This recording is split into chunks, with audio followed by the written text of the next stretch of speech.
In 2019, Michael X won the Wrestling Rundown Championship, taking the world by storm. But then, the virus attacked. These men promptly escaped from mental insanity by talking about the nerdiest shit on the internet, filmed in the Massachusetts underground. Today, still wanted by the people of YouTube, they survive as nerds, weebs, and dorks of fortune. If you have an obsession, if no one else can talk, and if you can subscribe to them, maybe you can hire the Indy Force.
I love it when a plan comes together.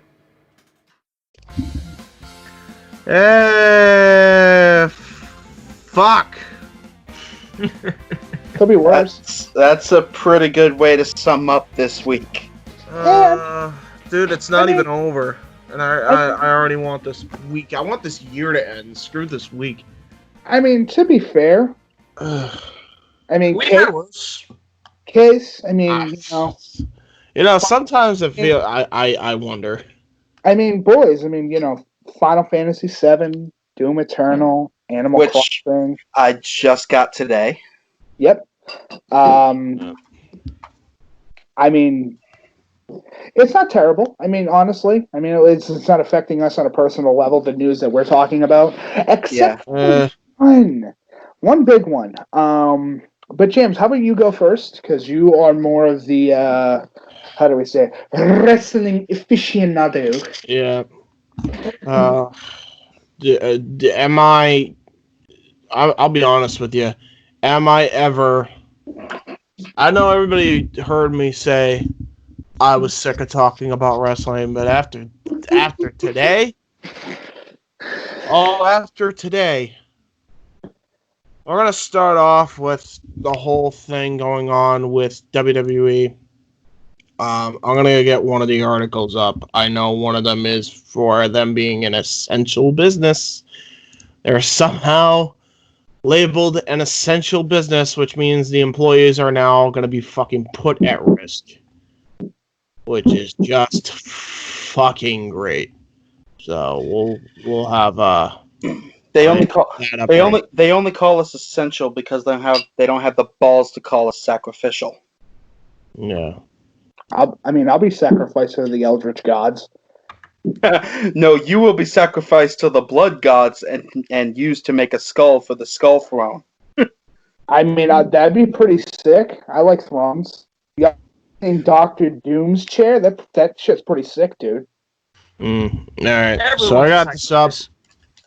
So I got one article up that I didn't share with anybody yet because this literally has been coming into the grapevine and I didn't want to share it until everything was pretty much finalized. But now that it is finalized, I'm going to read it. So I'll read this one, and then Nikos, you could read the WWE deemed an essential business article and the Donald Trump one. Yeah. So WWE is all over the goddamn place. WWE releases several performers among financial cuts.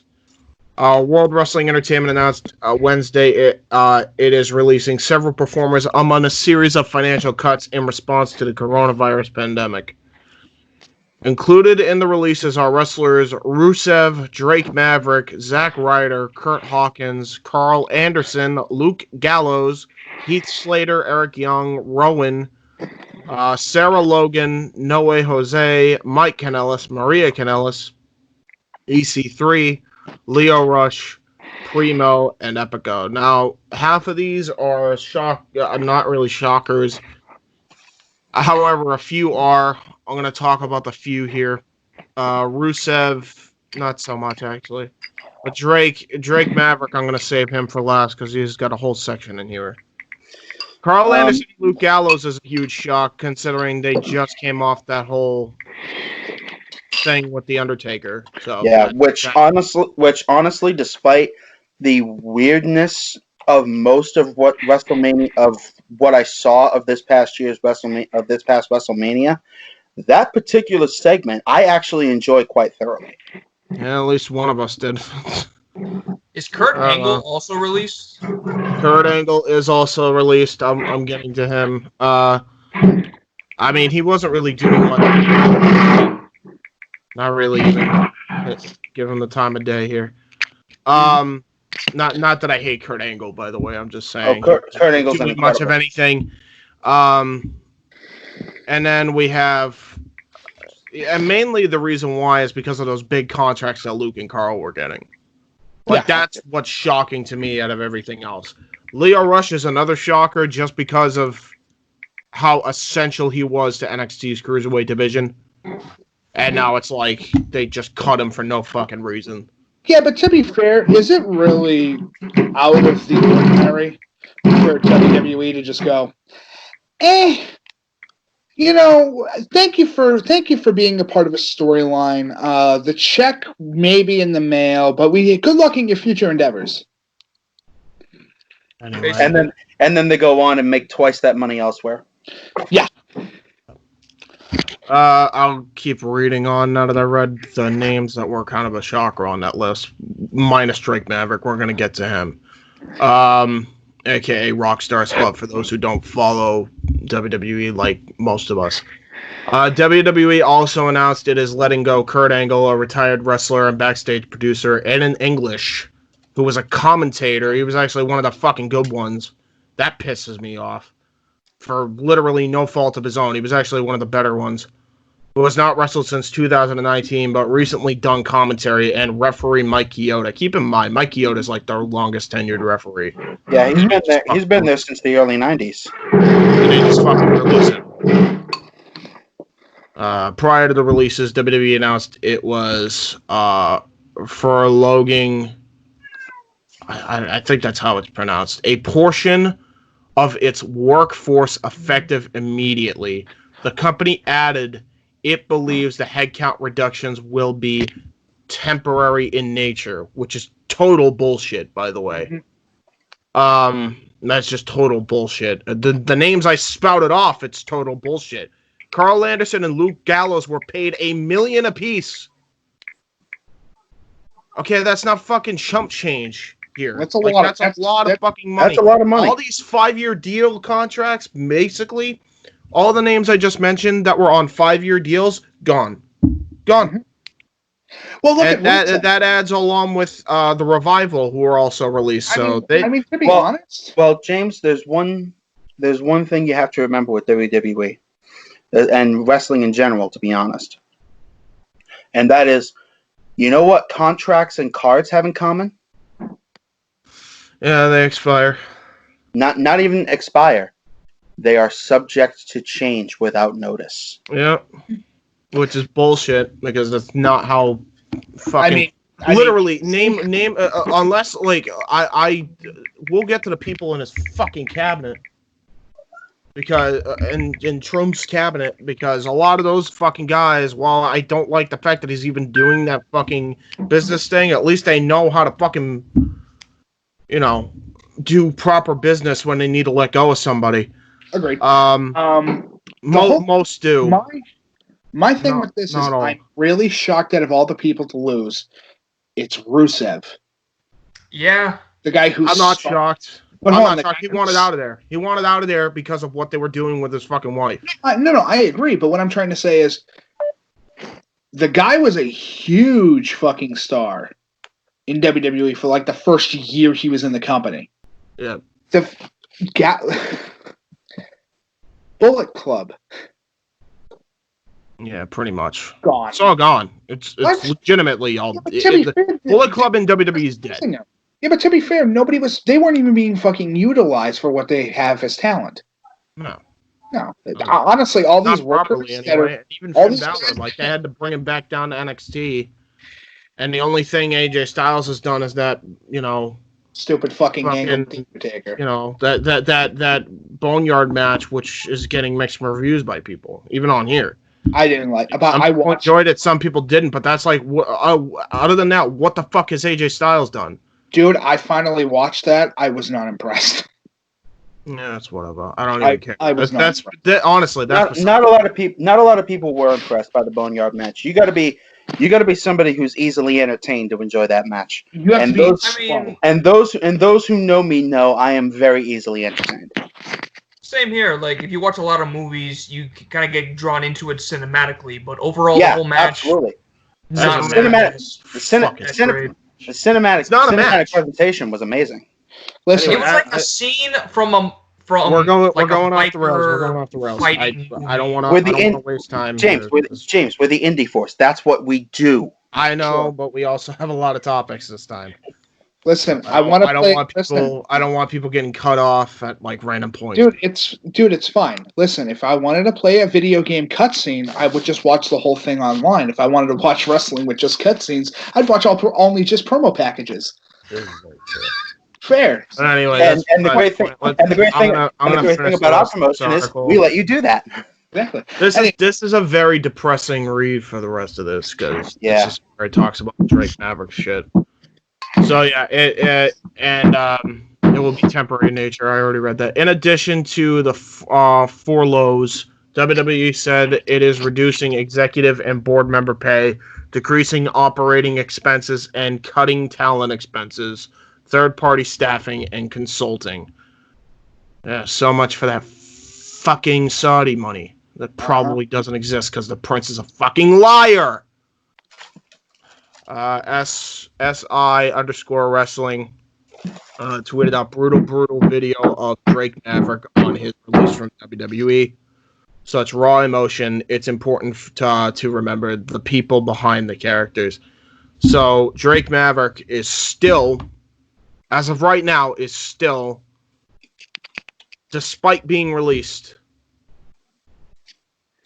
and I don't even know why he's still doing it at this fucking point. I guess because he's trying to prove a fucking point. Like you're gonna rue the day you release me, motherfucker. But he got released, and now he's basically wrestling his next 3 dates with WWE in the Cruiserweight tournament for the interim championship with no pay, with no fucking pay, which is completely fucked. Yeah. If I was him, I would take my cute little ass and walk the. I would have fucking walked, but I guess he has more patience than I do. Dude, he can have patience, but when you're not getting paid, it's not worth it. Yeah, it's not ECW anymore. Like those days are long fucking past. Anyway, various producers were reportedly affected by the cuts as well, including Shane Helms. Haha, WWE ain't so great now, you cunt. And WWE writer Andrea Lissenberg, who was also let go.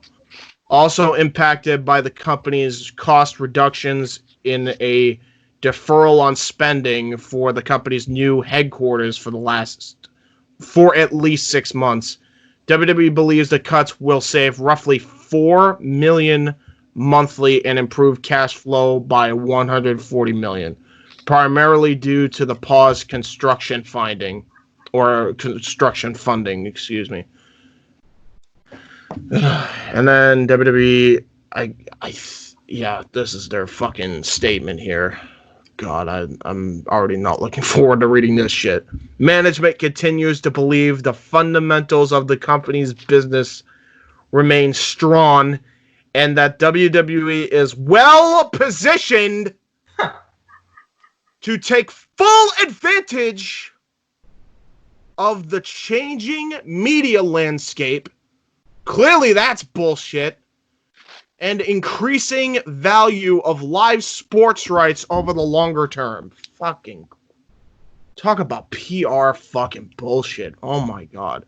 On Monday, WWE was deemed an essential business by Florida and allowing it to continue its broadcasts. According to ESPN's Mark Raimondi, WWE will be running live shows running on Monday, April 20th, which is this coming Monday.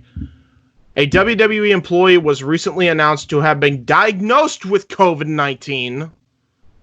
That's another fucking story I forgot that we should have even fucking put in there. But has fully recovered. The individual was in attendance at the tapings of WrestleMania 36, but was not exposed to the virus until after the conclusion of the production, according to the statement. So you already know WWE's word with that little PR bullshit. It's fucking bullshit. As I said, this is why we wrote down the topic as WrestleMania bullshit.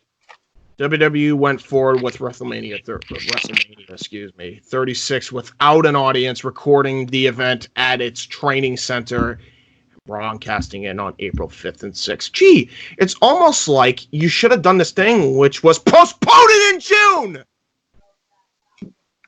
Fucking Or until next April. Nikos, get into this fucking deemed an essential business article, please. Okay. And while you're doing that, I'm gonna do this. Essential. And then Anyway. I'm gonna do this. Fucking annoyed. Honestly, I was not looking forward to reading any of this shit. Oh, get ready for this. Yeah. Earlier today, I'm putting on my politician blinders. Mm-hmm. And I'm not even wearing the hat for this. No, it does not deserve to be rustled on my hat for this. You should get the hat and then throw it as soon as you start talking about it. Oh, I'd okay. fucking burn it. No, you gotta keep Right, let's talk about this shit show, shall we? Yep. As soon as he gets like the first sentence whipped. Earlier today, I found this article posted on metro.co.uk, written by Alistair McGeorge. Now, I don't normally go for certain Fucking boy articles George. that talk about any form of politics or any other garbage because we don't know if it's either credible or not, but at this point, the current situation, we'll take what we can get. So the title of this article is called Donald Trump names WWE's Vince McMahon as advisor to restart U.S. economy. Okay, so you didn't hear that wrong. Yeah, you did not hear that wrong. I wish he Trust me, I'm fully aware. I wish he fell asleep during that. That would have been fucking super funny. Wait, what? Huh? I put my blinders on. I couldn't hear you. So, boy, just continue. Sorry, Nikos. no, it's fine. It's fine. The U.S. president announced this week he's putting together a group including the commissioners of the nation's top 4 sports leagues and other executives, as well as the great WWE chairman Vince McMahon. That's Trump legit also a named, quote, by the way. That's a legit a quote That by is the a US legit fucking quote. president. Trump You is do- also named the You do legend- realize Fucking ass. you do realize these two go back almost 30 I don't years, give right? a fuck when they go fucking back. Kiss the hairiest part of my ass. They go back to WrestleMania 20 fucking 3. How That's does that a- fucking help try our situation? 4. That's a lot of ass. Yeah. Yeah, it is. So, Trump also named the likes of NBA's Adam Silver, NFL chief Roger Goodell, MLB's Rob Manfred, and NHL boss Gary Bettman. Furthermore, he noted that UFC president Dana White is part of the team alongside Dallas Mavericks owner Mark Cuban and New England Patriots owner Robert Kraft. Let me just dispose of that. Out of all the people, okay, I understand Dana White. I get that. I completely understand that front. But Dana's Bob one of the more Kraft? sensitive people. But wait. Yeah, the I'm gonna president of the New England Patriots, too. I'm gonna touch your Asians. I shouldn't be laughing at that, but that's hilarious. Fucking yeah. I mean, Listen, he wanted the cream of some young girl, so Mm. it's Speaking just, during it's a just briefing on- politics. It's politics at its absolute worst here. Yeah. Especially when you got an idiot in the fucking White House making these fucking Mainly, tactics. yeah. wait, I don't know if I could call Dana White a genius. I can't really say Dana White's a genius. Dana's the only one out of the very few that isn't an idiot, because I don't see any other fucking business that isn't tampered with or fucking irrelevant. I don't know. UFC's pretty irrelevant these days. James, I'm gonna Now do it is, this. yeah, but before James, I'm gonna call a T on this one. Dana White wants to buy a private island and hold fighting tournaments on the island. Motherfucker is becoming Shang Tsung from Mortal it's a Kombat. smart. Right? I'll you know what? I'll be real. It's a smarter idea than what they're trying to fucking push for. Here's the question: if he wins, does he consume their hair in order to gain back his, or does he consume their souls in order to feed his hunger? Your hair Is mine. Anyway, continue. Let's Let's just continue with this fucking shit show of an article. Nikos, you did that way better than I did, man. I That was did. great. Anyway, speaking during a briefing on Tuesday, Trump talked about the importance of bringing sports back into everyday life after the coronavirus pandemic forced leagues to halt play. He said, and I quote, "We have to get our sports back. I'm tired of watching baseball games that are 14 years old. I haven't actually had too much time to watch. I would say maybe I watch one batter and then I get back to work." End quote. The conference came after it was revealed WWE would be allowed to continue to hold live shows without a crowd at the Performance Center in Orlando. Despite the stage being under a stay-at-home order, the company has been deemed an essential business, and so it will be able to broadcast from its training facility each week. Speaking That to the moment- media, I'm sorry, Nikos. I have to say go this. ahead. That moment when you realize WWE has become the old TNA. Yeah, I said that 5 fucking years ago.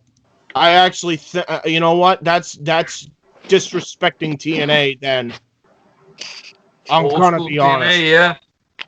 I'd much rather right now the TNA in 2010 than what we have going on right now. I wasn't even thinking that recent. You remember when they only broadcast out of one arena? Oh, you mean when TNA was the fucking coolest but that ever? was different. That was different.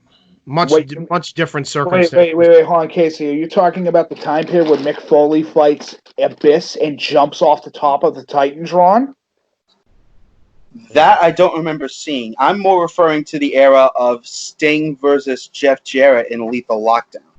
Yeah, that's the I same thought time. you were going to say Sting versus Jeff Hardy. Wrong Jeff. Wrong Yeah. Jeff. Wrong, Jeff. Anyway, but that's right beside Jeff. the point. Wrong Jeff, but right time era, basically. Yes. Yes, very true. To continue, speaking to the media earlier this week, Orange County Mayor Jeff Deming said, "I think initially there was a review that was done and there was not initially deemed an essential business. With some conversation with the governor's office regarding the governor's order, they were deemed an essential business, and so therefore they were allowed to remain open.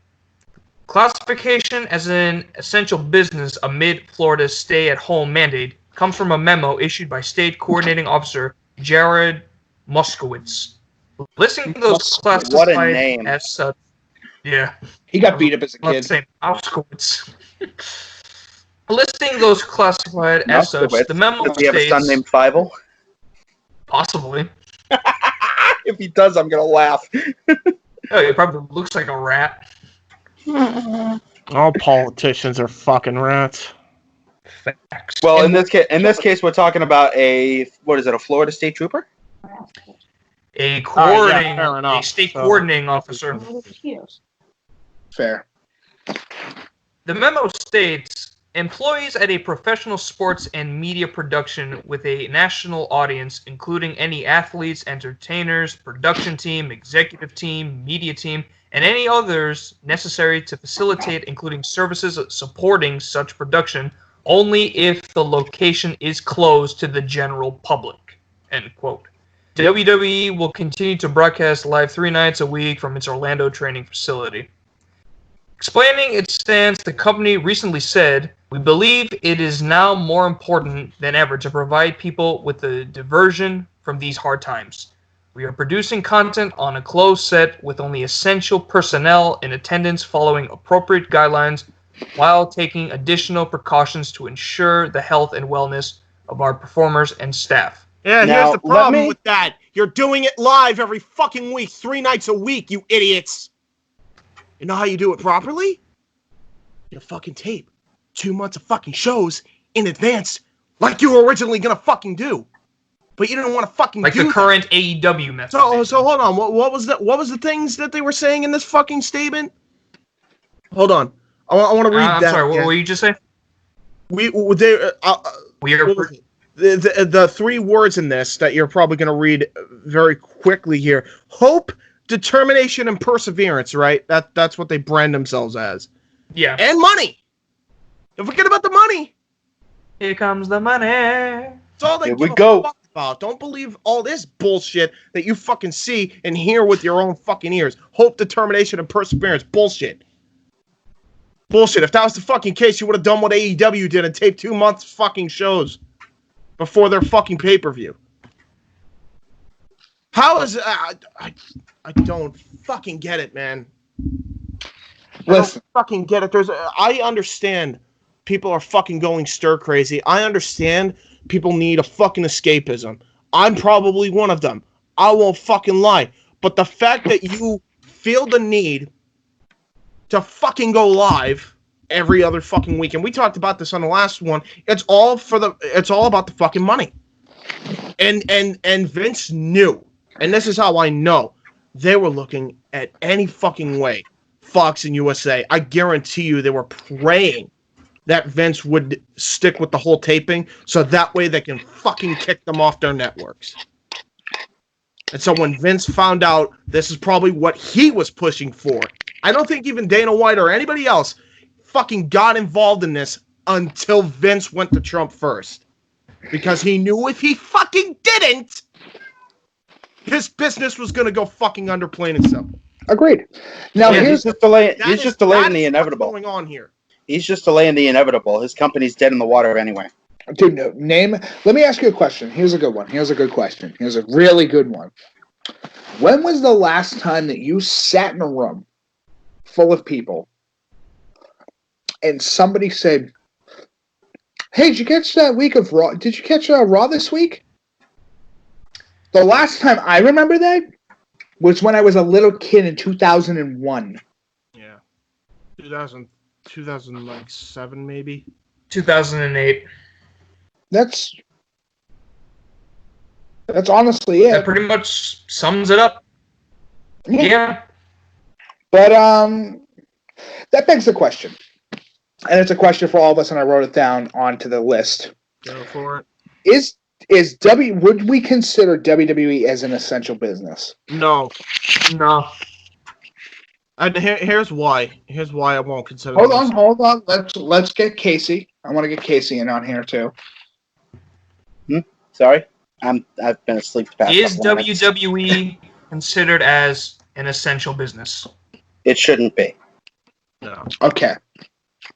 So all 4 of us on here agree, and if you disagree, you can write it in the comments below if you happen to disagree with this topic, and that's fine. You have the right to your own opinion, and we have the right to ours. Well, from our perspective as individuals, it is ridiculous to have healthy, well-trained athletes go to the same facility every single week and possibly catch something that could kill them.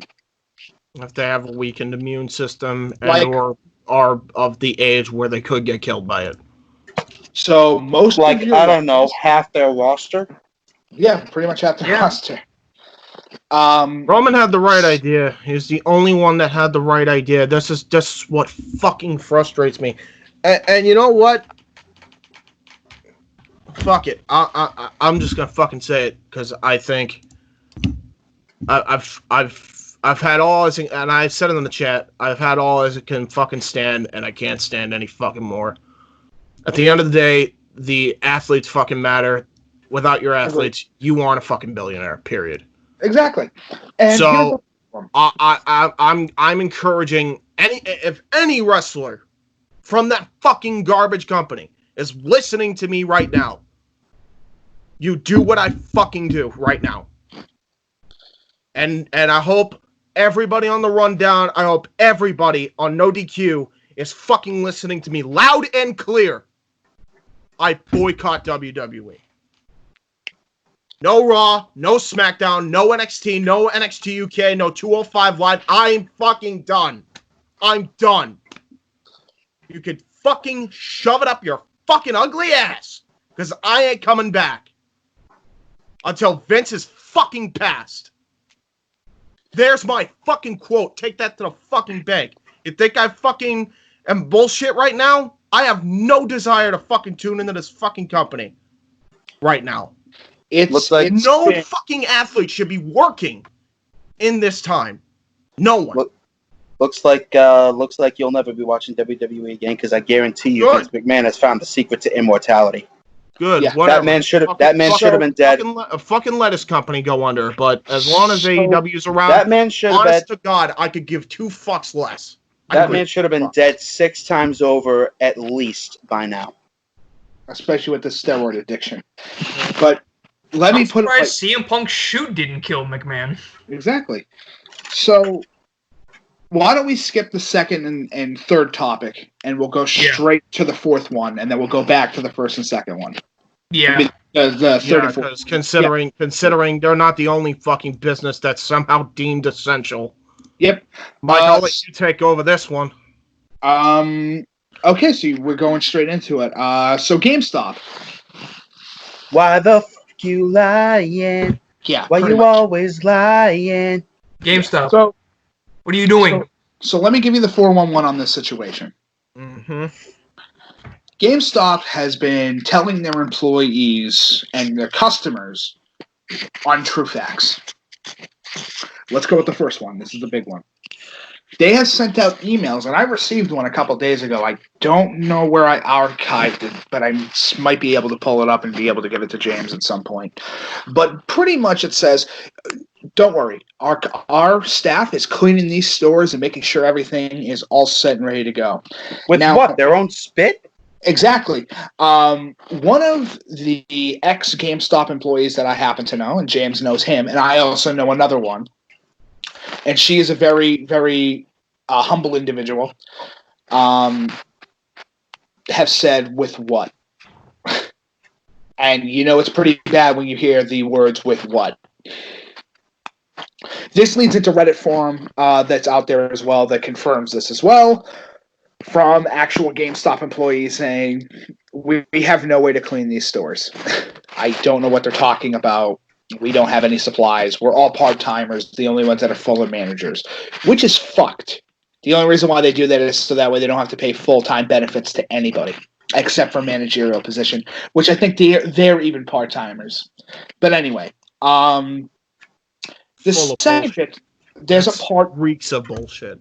But part two to this, of the situation, they have specifically had their employees given a list of things for them to say to police officers when police officers go to shut them down. And it reads, I'll paraphrase so that way it's just pretty much, GameStop is considered an essential business. If you have any problems, please contact the corporate office, yada yada. It's bullshit. It's just bullshit. Right. So, as of March, all the way up to now in April, they have been blatantly lying, and this probably is going to continue, to other individuals in offices about them being an essential business. Now, let me ask you a question, Casey. Is it going to kill you to have to order or pre-order a game online. No. No. Is it at that whole, oh, I like to go in, browse, take a look at what I want to buy, and then, walk out and be done with it. Yeah. Have a conversation with the cashier, have That's what I've done. That's what I've done 100 times. That's fine. But when it comes to pre-order shit, Amazon, Walmart, eBay, even fucking Target. eBay, Best Buy. Target, Best Buy, Walmart, bigger mega stores are selling these things with pre-orders and pre-order bonuses and collector's editions and all that shit. Continue. By the way, continue, Target, because I gotta get dinner. Pretty sure it's ready.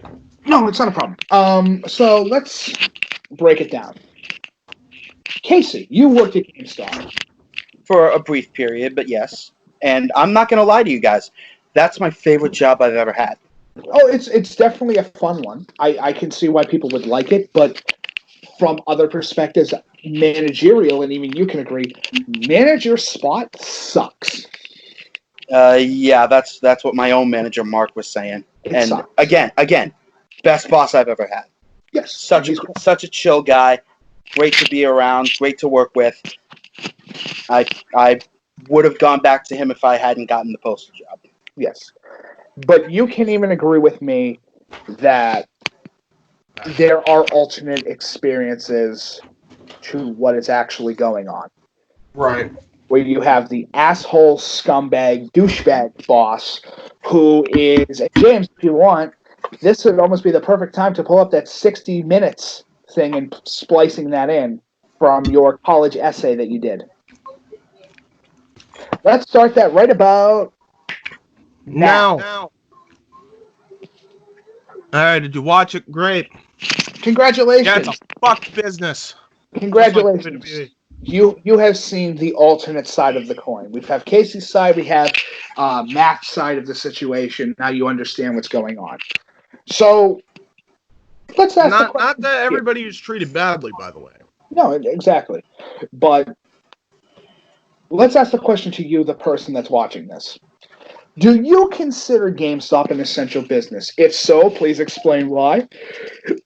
If you agree with us that this thing should have been shut down months ago, and the only reason why they're staying open is so that way they could get Animal Crossing, Doom Eternal, and get the profits on fucking Final Fantasy VII, then you agree with us.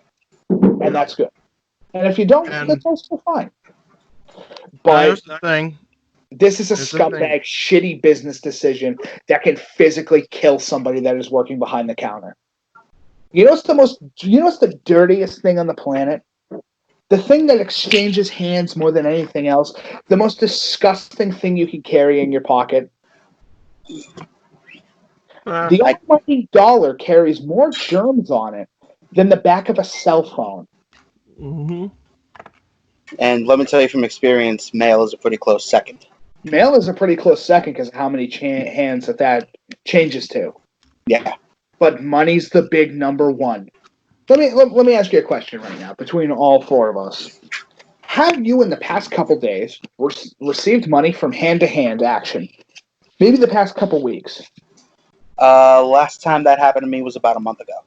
Last time that happened to me was a couple days ago. Last time that happened to me was back in February. Would you rather have all your money put on a card and then just dealing with the card? Oh, absolutely. Absolutely. Right now? Yeah. I would rather. Honestly, I would rather have card than cash. The only time I want to have cash is if it's like I'm going on vacation. I want to budget myself. I want to make sure I have enough to do this, this, and this while I'm down there. That's the only time that you should be carrying cash. Everything else is a card swipe now. Just fucking give them a card. It's done and over with. Oh, this store has a $5 fee. Okay, cool. This, and this. Cool. $5. Here you go. They usually don't even care. They'll probably go up to. They'll even be fine with $4. It doesn't matter. At least your card can be cleaned. At least your card can be cleaned. At least those machines that you are swiping your card into, or even fucking inserting the chip, they can be cleaned. Yeah. But cash is the most disgusting thing in the world, and that's what GameStop's primarily deal with is cash now. So and even then, they can't clean their stores like they supposedly said they're going to do. Who the who? In that regard, no, it's James, never going to be an essential business. The fact that it's even classified as such means that there's full of fucking idiots. James, you and I worked in a deli. How many times a day would you say you had to change gloves between packing and cutting meat? Every single time. About almost 70, 80 times a day. You would be switching gloves out. You would personally be going through like a box of gloves a day. Yep. On your going through. Dude, it was and main reason is because you can't touch cheese with meat hands ever. It's cross contamination. You're fucked if you do it. It's one of those, dude. Out of all four of us in here, James and I can at least say that we know what it's like to have to deal with a job with sanitization. Oh, you might as well count me into that too, because my current job has to deal with that type of stuff. Yep, sanitization. I think Casey kind of counts for that too right now, considering what they're doing at the post office. Mm-hmm. Yeah, so all four of us can at least sit there. I'm saying it from you and I's perspective of working behind the counter, right? Having to close that every single night. Mm-hmm. It's more of that idea and perspective. That's where I was coming from. Which right. is, you fucking dude. What was the first thing you would do every single day that you would get in there? You would go sanitize the machines and start cutting meat. Yeah. What would you do at the end of the night? Sanitize literally everything. Yep, that's exactly what you have to do. Literally and that's what the WWE is saying they're doing that. I don't buy it. I don't. Not. GameStop saying that they're doing that. Here's the thing. Even if they were, it's already been proven that even if you sanitize everything, a physical activity should not be allowed. Wrestling should be way up there. And GameStop's a whole other fucking situation because of what Mike said, the fact that they have no cleaning supplies, nothing to fucking defend themselves from this shit. Anybody that works in GameStop, anybody that works in WWE, the bottom line is this. Fucking go on strike. So what I'm doing with WWE, I want you guys to do the same thing. Fucking strike. Just leave. No, don't even strike. Leave. Leave. Straight up leave. It's simple. If you are being... No. See, the WWE thing is one thing because of the fact that they've had about 60 years of being who they are. Right. GameStop has a thing of lying to authority figures about being an essential business. Yeah. Lying to the police. Lying to the cops, telling them, if you have a problem, please contact the corporate branch. Are you fucking high? Listen, I understand that GameStop is a dead business. That is a dead fucking business now. Pretty much, yeah. It's a dead business. The only reason why they're continuously doing this now is because they know that right now they're making a fuck ton of money. How many people do you think are going stir crazy at home and going, I need to go out and buy myself the new Animal Crossing so that way I can make my animal friends and run a town and not be isolated in my home in the video game while being stuck at home and literally they could have done that online. That's the thing. They could have done that online. This whole thing could have been online transactions. Take 10% off. They would have made a fortune. Yeah. Honestly, just say, oh, everybody that's had a pre-order bonus for these games, we're going to take 5-10% off. Here's the moral of the story. Don't be a fucking idiot. Don't be a Vince McMahon. Don't be a fucking GameStop executive. Just don't do this dumb shit. That's all it is. I think the bottom line is don't be greedy. Yeah. Be human. Detroit. Become human. Come on down to Cleveland, anyone. Come. At least we're not Detroit. Yeah. Speaking of garbage, James, you want to take this one? Yeah, I will. Actually, before I do, I want to make a very clear statement. Because I know I made a statement for everybody in the rundown to hear when I said all that. Owen, This does not mean I'm not editing the rundown. I know we had that confusion last time. I'm still editing it. Just do not bring me on for anything WWE related. I'm fucking done. I'm done with it. I'll be on for the 200 special. I love how you know what? Actually, I love how he had. I love how he had to go up front. I love how he had to go up front and say that. I gotta make an exception to that. With one episode, I realize that 200's coming up. So if you happen to cover the WWE stuff, I'll fucking be on it with you. Just don't expect me to watch the shit. So okay, James. All right, here's what's going on, James. I want you to hear me out, okay, James? For the 200th episode, I want to put my fingers up in the air and shoot fireworks, and then what I want you to do from there is Hey, Owen, question though: are you self-quarantining when you do it? I have to constantly be self-quarantined. I'm a bird. I'm locked in my. A better question is Owen, you want to shoot fireworks out of your fingers? 8 hours long. That's too.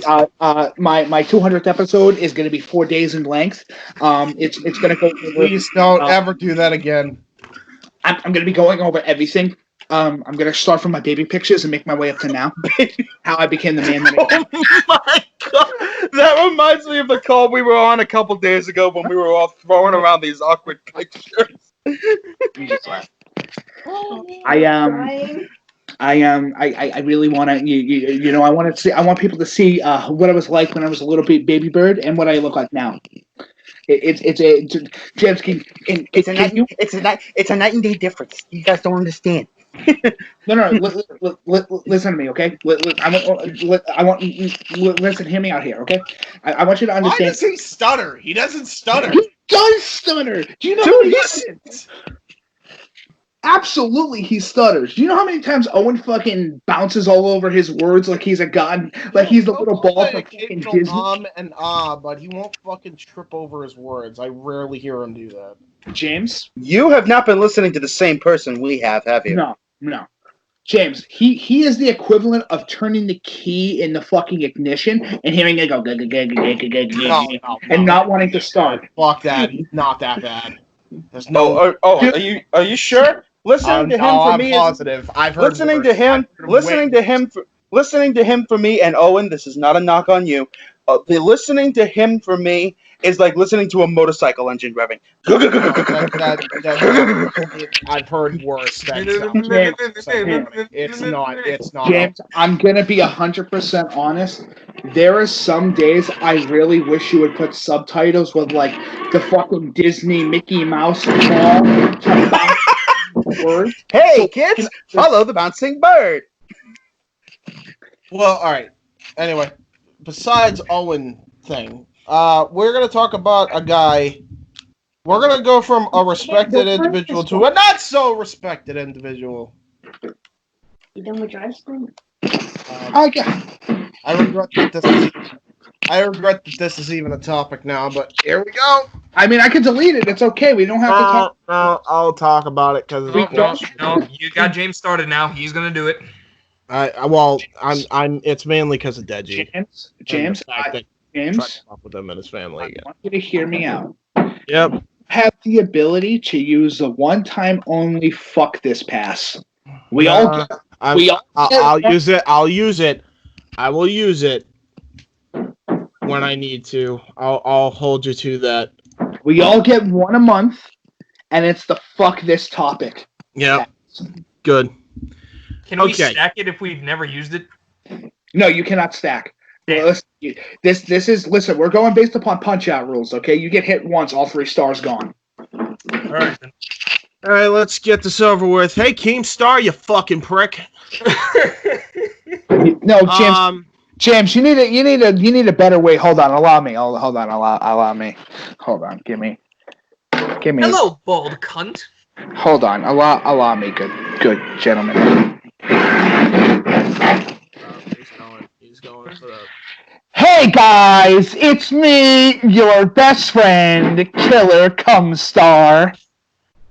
I'm here to talk to you. Hold on, wait, no. I have at least one of I have his nowadays.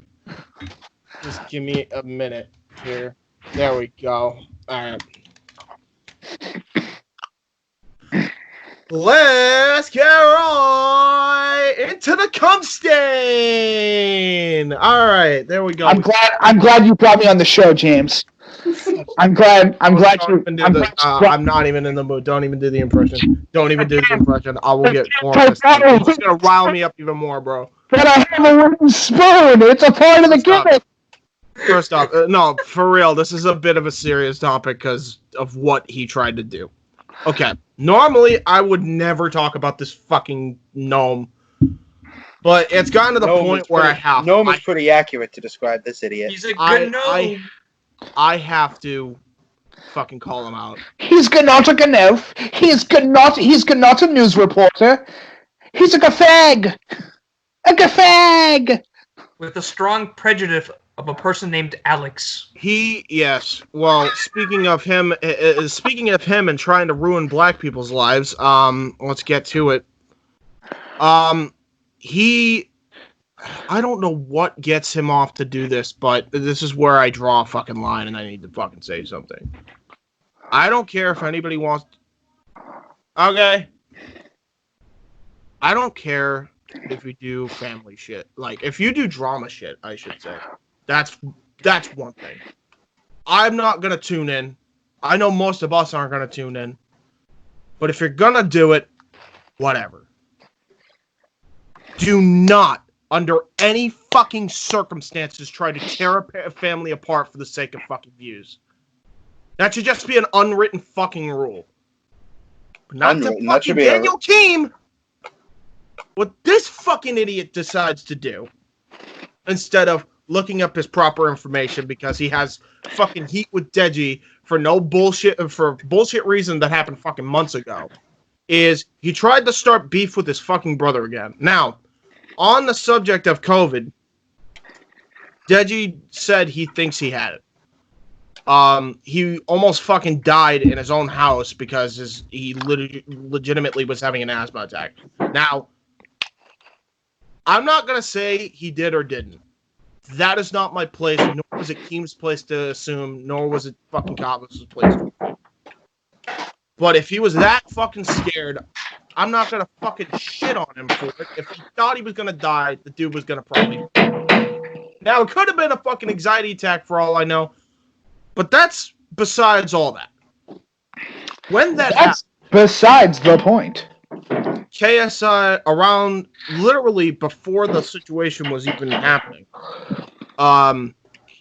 made an Instagram post about somebody that had no relation to Deji, saying some men will do anything for views, shaking my head.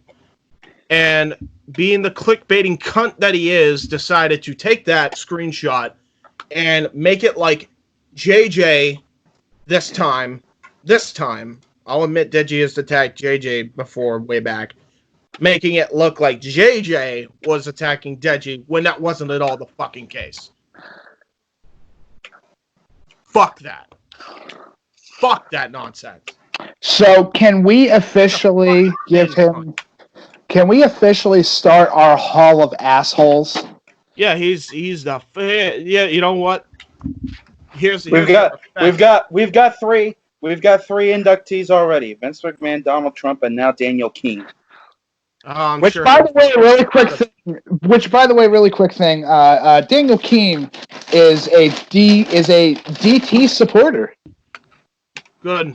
And is also getting sued for $3.5 million by a tattoo artist. Just wanted to put that out there. Yeah. Also because if you're getting sued by a tattoo artist, you know you're a scumbag. Bro, here's the thing about that. I will defend him a little bit there, because it turned out that dude was fucking sending inappropriate text messages to fucking girls, and that's just a no-no that were not legal age. Text messages that were over 3 years old by the time that they actually went out. Not to mention as well, that was classified information that shouldn't have even come out unless you went to the fucking proper authorities first in his fucking state of New York. Good job, you fucking idiot. By the way, hold on. I'm not shocked. this is the same James, guy. shut up. Mike, go on. The tattoo artist is from California. Yes, he is. Regardless, he still fucking violated a bunch of laws, and I think both states. I think he violated it in California too. I digress. Anyway, Mainly his rules in New York. Fuck this dude, because this dude should not have any credibility anymore. This dude has messed up story after story after story, and these are like, and he's gotten a bunch of stories right before, but this is one of those things where he's just like, he's a clickbaiting fucking dude who will do anything for the fucking views. He doesn't give a fuck about proper journalism. If you truly give a fuck about this drama shit, really the right person to go to is Scarce. yeah, exactly. Scarce will at least call it down the middle. Keem will not. Yeah, exactly. And by the way, tonight, the commercial tonight will be brought to you by Pringles. No. Once you pop, the fun don't stop. Once you pop, you just can't stop. Hold on. Anybody else have any thoughts on the fact that he tried to just start bullshit with an entire family again? I'm not surprised, to be honest. I barely know the guy, and I know that his shit is trash. Casey, I know you barely ever pay attention to Keem, period.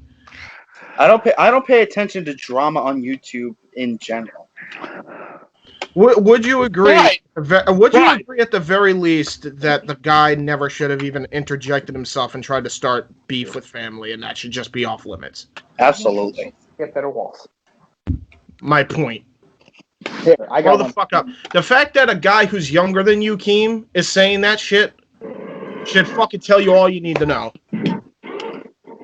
Fucking gnome. Get in the fucking bin.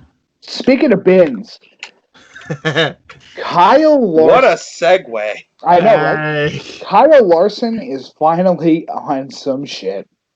So Kyle Larson, to those that are not familiar with it, which by the way, just to let you know, I'm not a NASCAR fan. I was gonna say, isn't he a NASCAR driver? I'm the NASCAR fan here. And James didn't even know about this.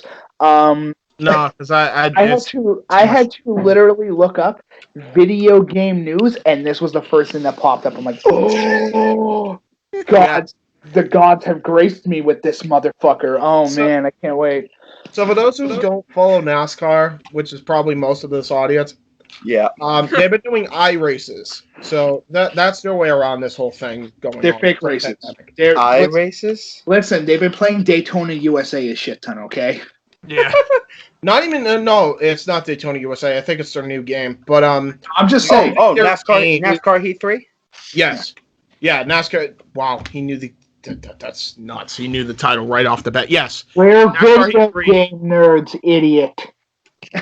Well, no, I didn't know he knew the game right off the top of his head. Okay, dude, so I've seen that game so often when I worked at GameStop. Oh yeah, true. I didn't even think about it. Never played it for myself. The last NASCAR game I played was the original NASCAR Heat. Dude, funnily enough, my favorite incarnation in the NASCAR series. Since we're on that topic, NASCAR Thunder 2003 and NASCAR Thunder 2004. Dude, the crash system, crash system in those games. Yes. You know what I'm talking about. That was fucking... Dude, the best... this is going to sound morbid what I say here, but... No, you punch that some bitch in reverse. And hold on. Let me tell. Not only did I punch the shit in reverse... I punched Casey. You'll understand. I punched the shit in reverse on Tiburon Super Speedway. Oh God! Just by an entire 40 carnage, a 43 car pileup. Now carnage. Keep in mind, this was on the lawn stretch, the fastest part of the fucking track. Carnage for days. Right when they were going to turn 3. They were going to turn 3. I'm reversing dead on, right into the leader. It caused a 43 car pileup. I literally skyrocket to the fucking to the ceiling of the game, and I crash right back down. My car somehow survives. What? I was in 43rd place. I wrecked everyone so fucking bad. I was able to bypass everybody and get first place. Now, James. It's a morbid story, but it's hilarious. Now, allow me, good sir, to read. Oh, NASCAR NASCAR drivers were hurt in the making of this podcast. Oh, now NASCAR Thunder, how I need to play you. So our Just little. do the chick hits method in Cars 1. So anyway, Yeah. See, Nikos gets it. Nikos gets it. But anyway, so But continue. our top free agent in NASCAR, 27-year-old Kyle Larson, while playing the V Racing, whatever the fuck it's called, was caught midstream saying this, and I'm quoting it word for word. So if anybody gets pissed off, my apologies. I am going to be. censor it in case you fucking pansies get all pissed off about it. We'll probably censor it either way. He goes, "Can you hear me? Can you hear me?" That's word for word what he said. Now, keep in mind, when I say pansies, I know people don't, for some reason, and I don't get this because this was never the case.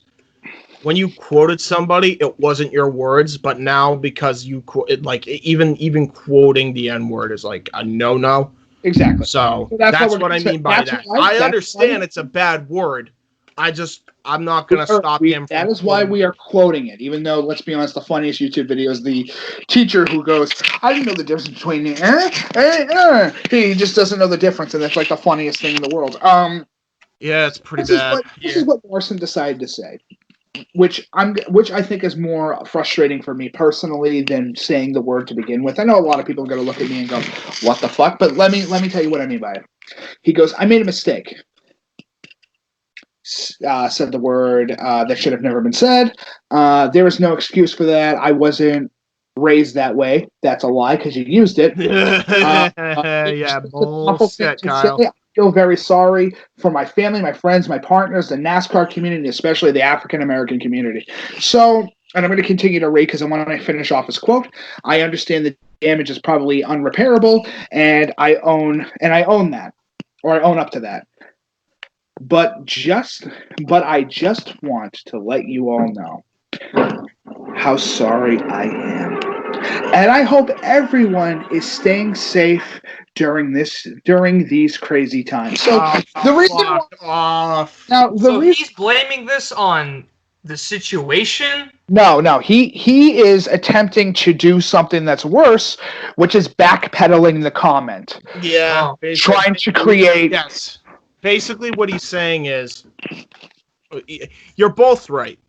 Yes. Basically, what he's doing is backpedaling by taking back what he says and blaming it on the situation. Yes. That's exactly what he's doing. So he's basically saying, "I'm sorry, but it's COVID's fault. Blame that motherfucker." Now here's. I'm sorry, James. The look on your face. Now that's what he did. Listen, I'm going to say this because I have to say it. I am not of African American heritage, so that word does not personally affect me in any way, shape, or form. And I can understand why it could be considered as a heinous word as it is, and it's been used hundreds of times over. It's been used for the past 200 years, whatever. My major thing is the fact that if you say a statement and you say it, you fucking own it. Yes. And you go, "Yes, I said it." Why did you say it? I admit I was an idiot back when I was a kid. You learn from your mistakes. You don't fucking pretend that they didn't exist and apologize profusely just so you can get your brand deals back and then blame COVID like he's a person. The thing that really pisses me off, and I'm quoting him word for word, "I feel very sorry for my family, friends, and my partners, the NASCAR community, especially the African American community." I'm sure they don't. Now listen. I'm sure they're laughing at home. Listen. They're literally welcoming him probably with a bunch of belly laughs like, "You fucking idiot." You're an idiot. You were literally You are a multi-millionaire who gets to every single day sit in a car and drive when his widow twack for about 12 to 16 Hey, hours. no, you're making it even. You're making it even harder than it is right now. He was able to do it From home! from home He got on to... NASCAR Heat 3, and he rage quit. This is what happened, basically. This is all he had to say. It's a 13-second... Anger management issues, and I get angry, and I apologize for saying the N-word. That's all he had to say. That's all he had to say. That's what happened! That's what happened! James? But he's listen, attempting to make it worse, but he He thinks really it is. makes it better. He thinks he's making it better, but he's really making it worse.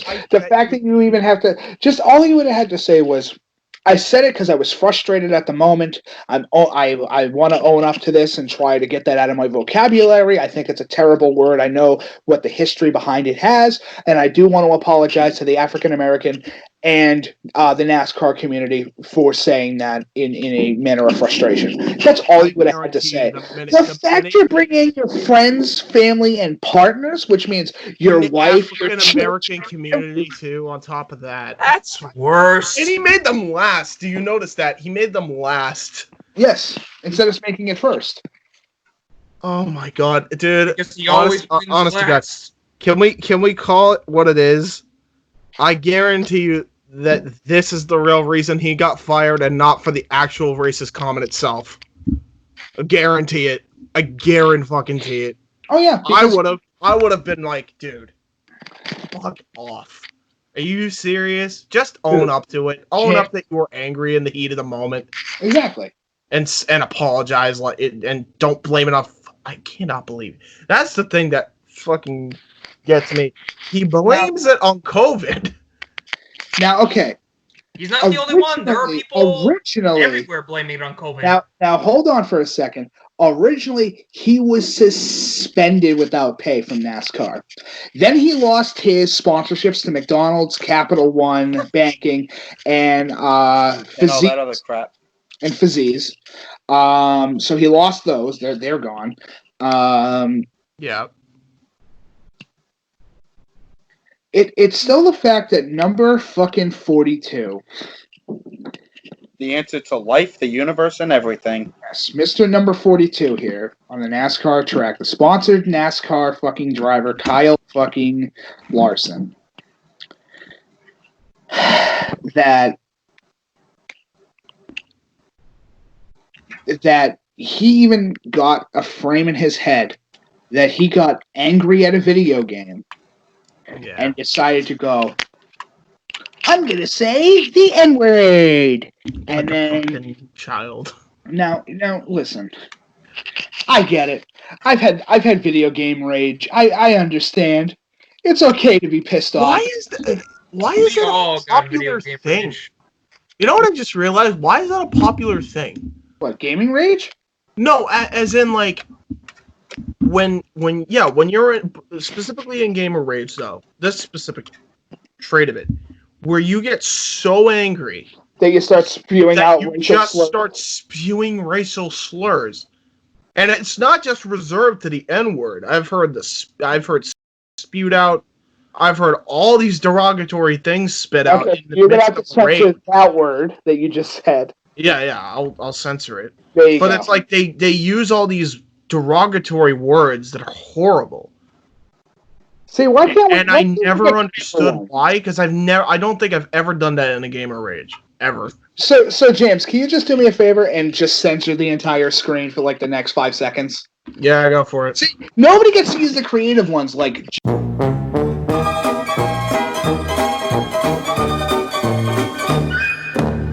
Wait. I have a statement, ladies and gentlemen. I'd like to formally apologize to Vince McMahon. It wasn't actually me talking when I said I'd piss on your grave. It was actually it's just COVID-19 stressing me out, man. It's just stressing me out. I mean, I'm so sorry. Yeah. No. Nah. Okay, I understand. Listen, we're all in a stressful situation right now. We're all really upset and mad. We can't leave our houses. Motherfucker, I went down to the store today so I can drink some Mountain Doodles. And eat my sponsored gas Oh no, he's gone. Listen, James. Okay, I broke case. Shit, we James, scared him can away. can you do me a favor when you're editing this, so that way I can have my funny There he moment? is. Welcome back, Case. I'm very confused. Every- What's happened? Everybody chill. James, Yeah. you can cut this out, but I want you to do me a favor. Go.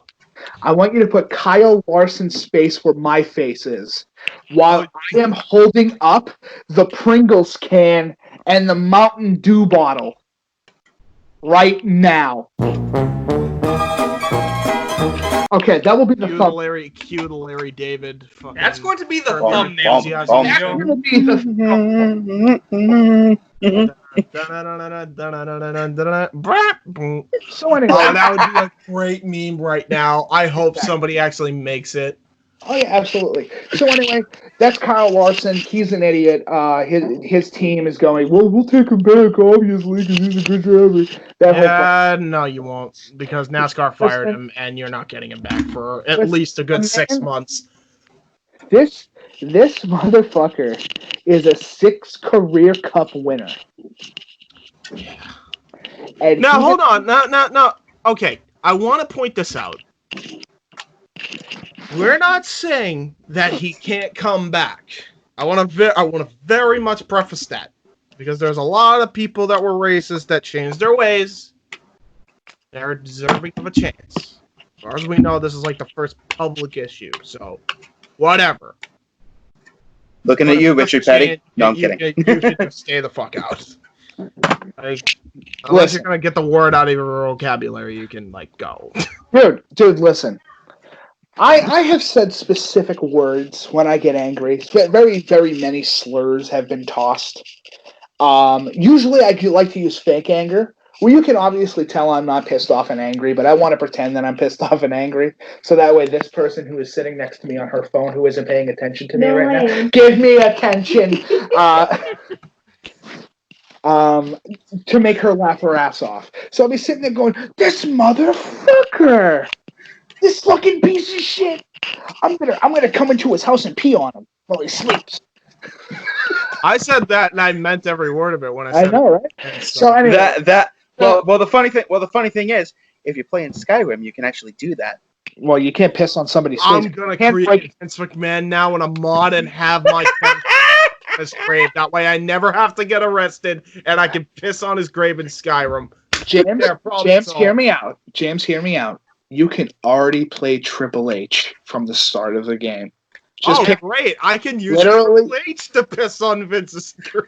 Dude, all you have to do is select the first Nord. Done. That's all you have to do. It's the first option, and then you just pick the hammer. So, okay. I know what I'm going to be. I know the first thing I'm going to be doing when quarantine's over. This is for WrestleMania 12, Pop. So you're finally awake. Hey yo, Pop. This is for taking all my NXT guys and burying them, pal. Was Bob and Hobie? You sure that's Triple H or Van Dam?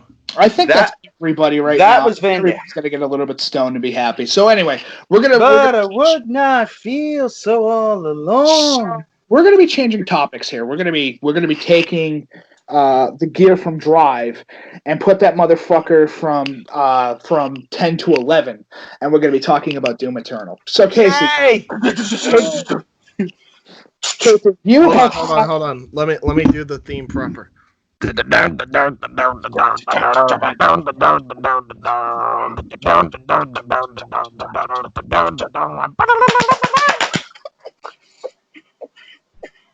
the sound of 1,000 nerds fapping at once in the distance going, it is him! It is the Doomslayer! He has come!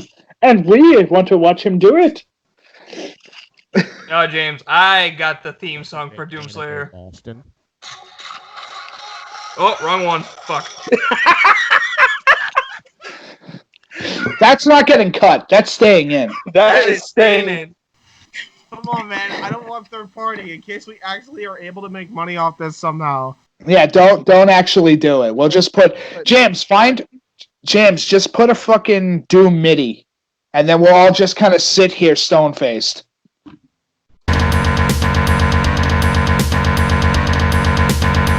And that's good enough. Cool. Anyway, so Doom Eternal. A very, very good game. Very, very Yes. enjoyable game. It is. Can I have to send me that image, Mike? Just for the record. Oh yeah, done. Doom Eternal is absolutely better than 2016. Yeah. Is a continuation of Doom all the way from the original game, and adds so much to the world. It's not even funny. Also, don't risk yourselves and just order it online, people, please. Yeah. Just if you need a physical copy, just do it through Amazon. Mm. If you want a physical copy, just fucking listen. Digital download it. Honestly, And just if you're digital somewhere in the Massachusetts area, maybe Casey will be the one to deliver it to you via contactless delivery if they're doing that. I don't know. They're trying to where they can. Yes, Yep. but There you go. Maybe. So anyway, Clorox it down just to be safe.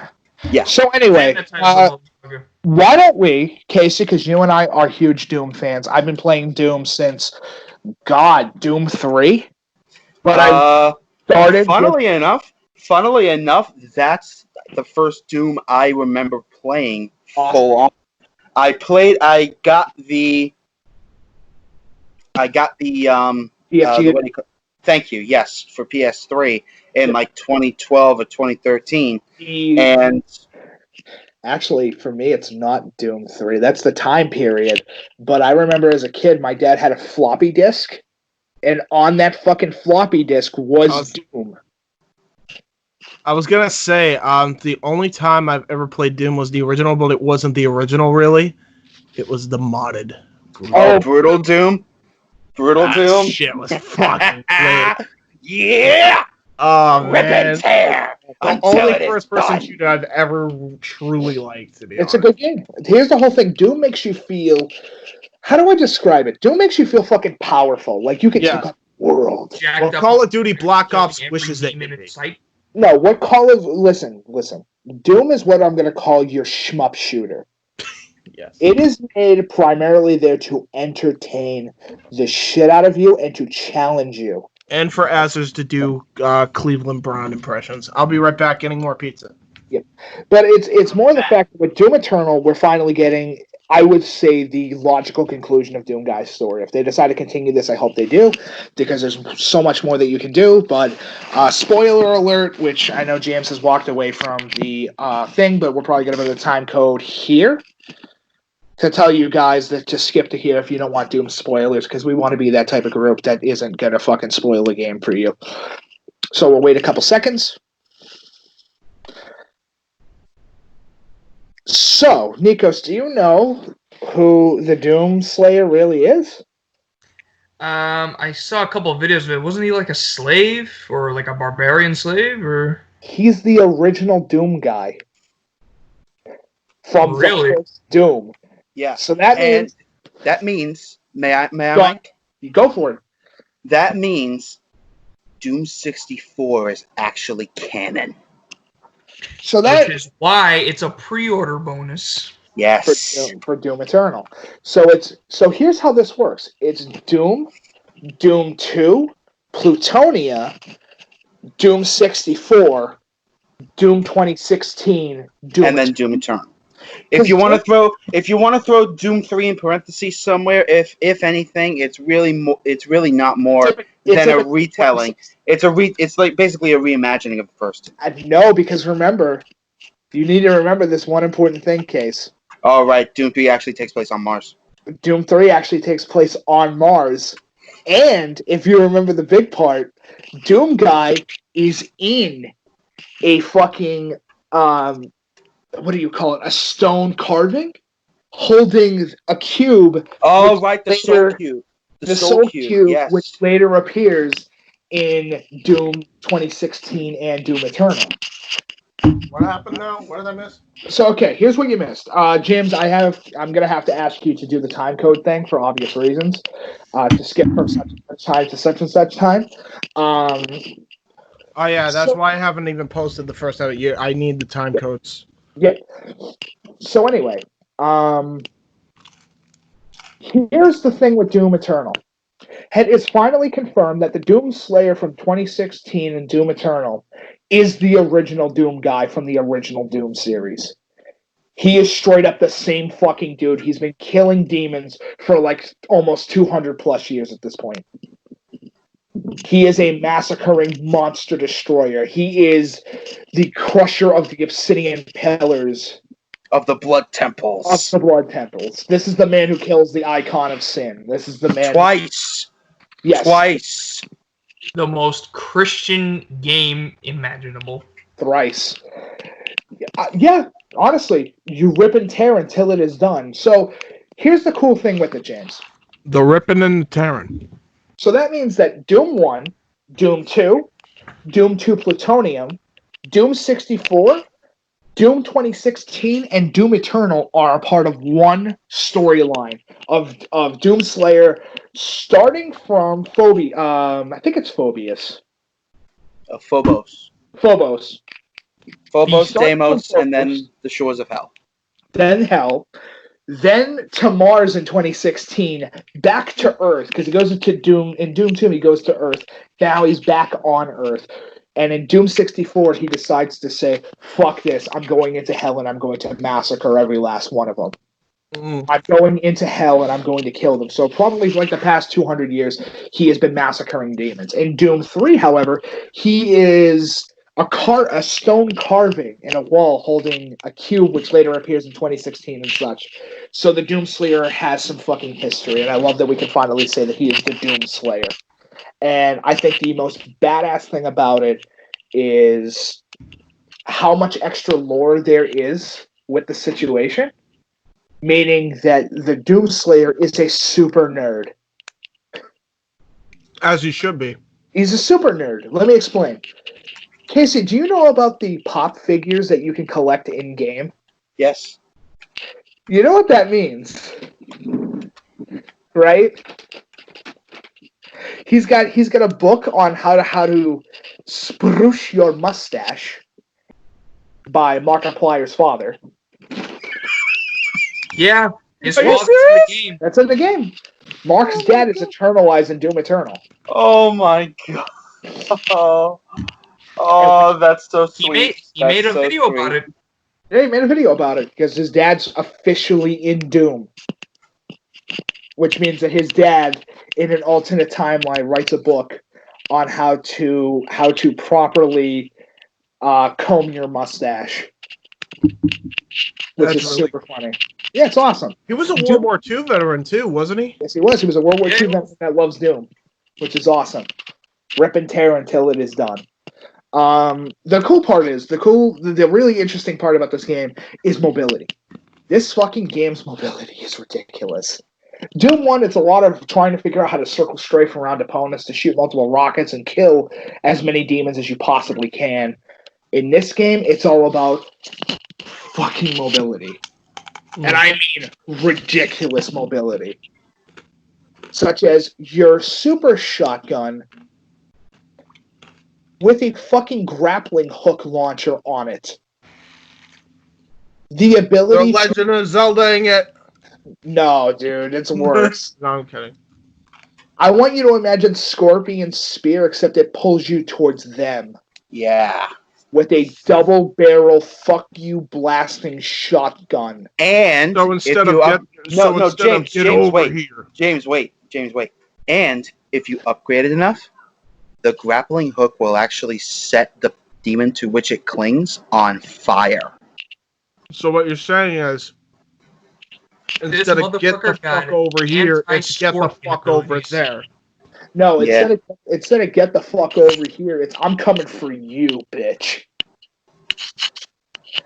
Doom Guy has a huge arsenal in this game. It's fucking massive. The Icon of Sin is a full actual boss fight in a big fucking arena and is as a nightmare as he should be to fight one-on-one.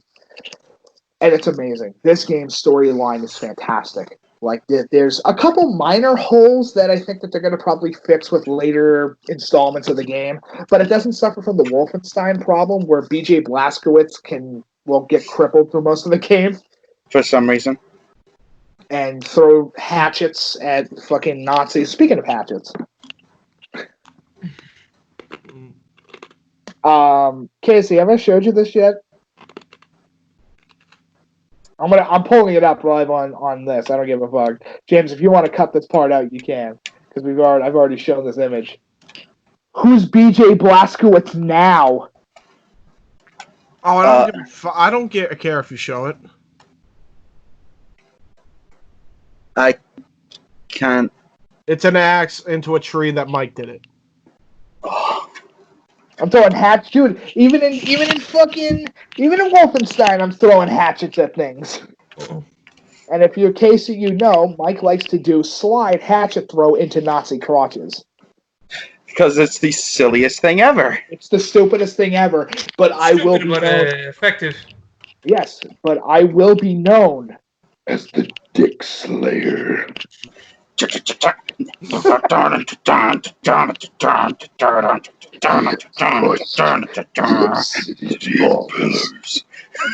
of the blood penis. Why the blood penis? Because I said balls. Wait, what does that make? Wait. Then that means women are the most dangerous thing in Doom because they have their period. Why do you think? If it's Doom, then you're right. The blood vagina. Yo, James. Why do you think the art? Yo, James. Yeah. James. Why do you think for years? Why do you think for years the Archvile was regarded as female? By the way, fuck that boss. Yeah. Fuck that entire character. Hold on. I know why. I know exactly why. Bitch.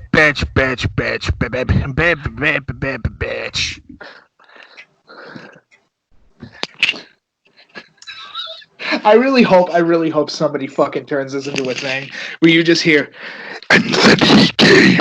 He was the Dick Slayer. He's gonna kill your penis. So Dick Slayer just turned into Dr. Claw? I mean, dude, that's literally the voice when you think. Yeah, let's be honest. Get you next time, Gadget. Next time. Fucked up. I'll pay my taxes next time, Gadget. Next time. So I'll get my unemployment check next time, Gadget. Next time. God. So Casey. Yo. How is Doom? I am a fan. I am absolutely a fan. No. 3 fans in a row. No. That's Casey. great. Casey. Just Photoshop 3 handheld fans over my face. Yes, big huge fans. Hold on, wait a minute. You don't need to. Casey. My biggest fan. Damn it, James. Bitch, joke's on you. My biggest fan. God damn it. So, Casey. Yo. Bullshit aside. I'm sorry, I can't with that look on your face.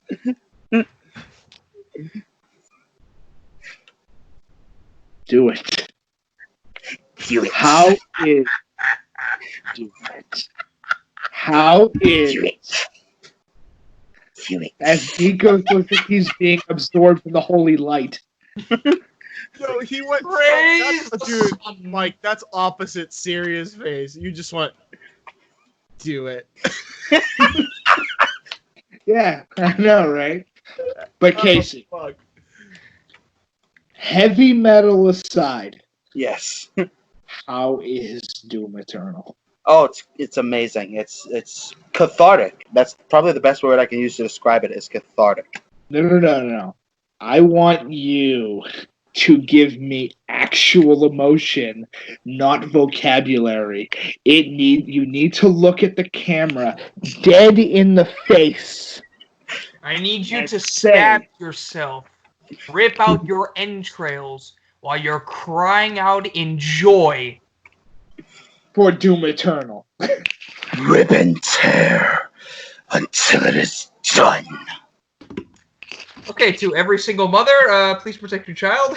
I just for the record, I like Doom Eternal, but the views of the Indy Force do not reflect my views. I just want to point that out there. Hey, Sorry, you're stuck with us now. Hey, James. Mm-hmm. Casey, what's your next topic? Why did you call on me? just to get you to just emotionally shut down for a couple seconds ago. Oh, what the fuck is he gonna say to me? Oh God, what the fuck is he gonna say to me? And it's just so Casey, what's your next topic? Because you have one that's on the list that you want to do. You just gave me the biggest mind fuck, and I'm fucking operating on like 3 hours of sleep. Mind freak. Did you say? Are you ready? Did you say mind fucking? No, that's for later on Pornhub. Anyway, The Indy Force on Pornhub. oh Jesus! You know what's sad? You know what's sad? We probably make more money on there than we do currently on here, which is like nothing. Dude, that I was means about to say, like, you guys get paid? No. Dude, you know what that means you get to do for the thumbnail? You could just put the picture of the Dick Slayer. No, it's This is a suck my dick, yo, meme for the audience. Oh yeah. Suck my dick, yo, meme. Suck my dick, yo. Perfectly balanced as all things should be, yo. Yeah. You should have gone for the head, yo. Okay. So Casey, you had a topic. What is your topic? you get to talk about what we talked about the other day, which is Final topic. Fantasy. Well, it would specifically have been the remake of 7, but apparently I missed the conversation about that. So I say we just skip straight into. I say we just skip straight into Final Fantasy in general.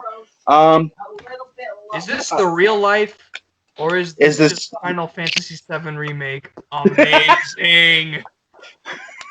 Well, that From what little commercial was so incredible. Isn't there a commercial for FF7R that has a takeoff of Bullet with butterfly wings? Yes, there is.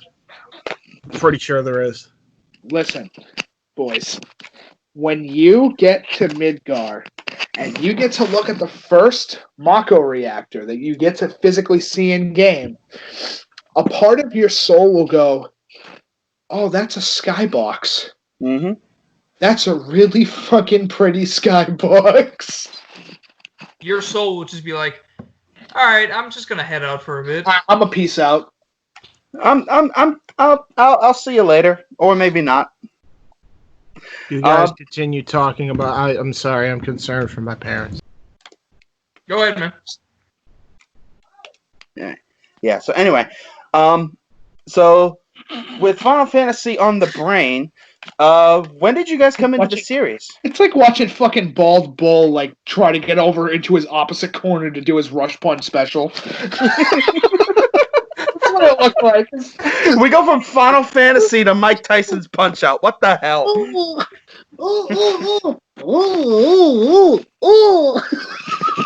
Fucking Bald Bull. My first experience with Final Fantasy would have to be 7. My God, that game was the hardest thing in the world for little Pooh Babby Mike. Dude, without a walkthrough, without a guide. Oh, it's brutal. It is not easy. Especially when you go to it's way later in 7, and what the fuck can I really spoil? That game's like 20 years old now. So yeah. Spoilers, go fuck yourself. That game's 20 years old. You've had 20 years to play it. Get over yourself. Listen, the whole game you can probably get on an emulator on some website on the internet. So what I'm trying to say is, do you remember the optional fight that literally gives you nothing in 7? It's one of the weapons, isn't it? No, it's not one of the weapons. It's one of the ones where Barrett absolutely will be the last party member that survives. Oh, fucking Barrett. Yeah. Barrett just... Oh. So good. He's thick, and he's ridic. You less. That's kind of the point. Just in case people were kind of confused with Dick. No. I mean, we've already talked about. Well, okay. Okay. In James's defense, There are some people out there that are that easily confused. Yeah, he's gonna fucking die on this podcast. Yeah, and you know what? I'm pretty much one of them. James, can you do me a favor? Every single time I say the Dick Slayer specifically in that voice, can you start BFG edition? Just have it play. Don't you mean BFG Division? Yeah, I just said that. BFG edition. You said edition. Oh, did I say edition? BFG edition. Said edition. Okay? To be fair, division edition. I'm gonna drink this shit. Hold on now. Addition, subtraction, division, multiplication. BFG multiplication. Oh my god, that sounds like a speedrunning glitch. Poisoning now. BFG expedition. Wait a minute. BFG expedition. Wait a minute. Is Mako poisoning just fucking getting diabetes from Mountain Dew consumption? Yes. Possibly. And on that note, Nikos, your first experience with Final Fantasy? Hold on, Casey, I can't leave yet. I gotta get Mako poison. Give me a second. Sure.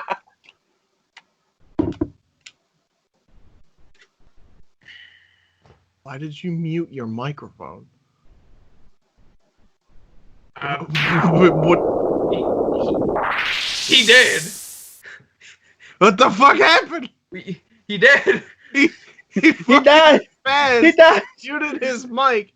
Mike has left the party. Fuck off.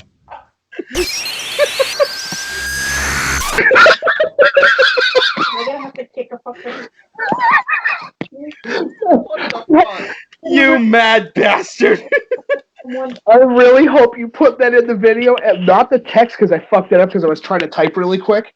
But please put Mike has left the party in like Final Fantasy text on the side of the screen. I get it. Oh, I just got it. Has left the party. Okay, yeah, sure. Mickey has left the party. Oh, I heard that you people were playing with your Doom penises. What are you doing? No, we're talking about a better fucking. Let's not talk about fucking Final Fantasy PG. All right, let's talk about actual Final Fantasy. Final Fantasy rated G. Yeah. Final Fantasy, you're heartless. Great. That means you're better. Go fuck yourself. Yeah. Anyway, Nikos, your first experience with Final Fantasy? To be honest, I haven't played any of the Final Fantasy games. Really? The one I remember playing distinctly was 15. Yep. Honestly, I think it's one of the best narrative Final Fantasy games for the fact that you get to understand the characters more in your party in that game than any other, till 7, obviously. 15 is the recent one, right? 15 is one of the most recent 15 is the go out with your friends and go camping simulator. Which one is the one that Matt played all the time? That's 15. 15. That's 15, yeah. I remember that's going the to one I South actually Carolina. played and watched Matt play mostly. You mean the one where Matt cried his eyes out at the ending because it started playing Stand By Me and he started fucking getting emotional? Yes. Did that really happen? Dude, that's the opening fucking thing of the game. Oh, The I ending of also- the game is redoing the fucking intro of the game again. So that way you can do 100% playthrough in case if you've missed anything, you get to do the game all over again from the beginning. The other thing is, all you hear is in a black screen, you hear, push the damn car already, and you're like, oh, that's the intro cutscene of the game, and then it starts the game over. I have the weirdest story of how I even knew what Final Fantasy. Go for it. I have Mako poisoning. Go for it. You good? Yeah, I'm fine. All right, you sure? It's hot in here. Give me 2 seconds. I'm gonna strip down a layer. A layer. I'm stripping off a layer. Okay. Like onions have layers. Ogres have layers. Anyway. You get it. We both have layers. So, Casey, you're going to want to pay attention because this is pretty fucking funny. So, I don't remember what the series was called, but I remember I was the big... This is the kind of nerd I was, so you know immediately what kind of nerd I was back when I was a kid. But, I was a huge Newgrounds nerd, so I'd watch a lot of fucking Newgrounds. And Hey, we all had that phase.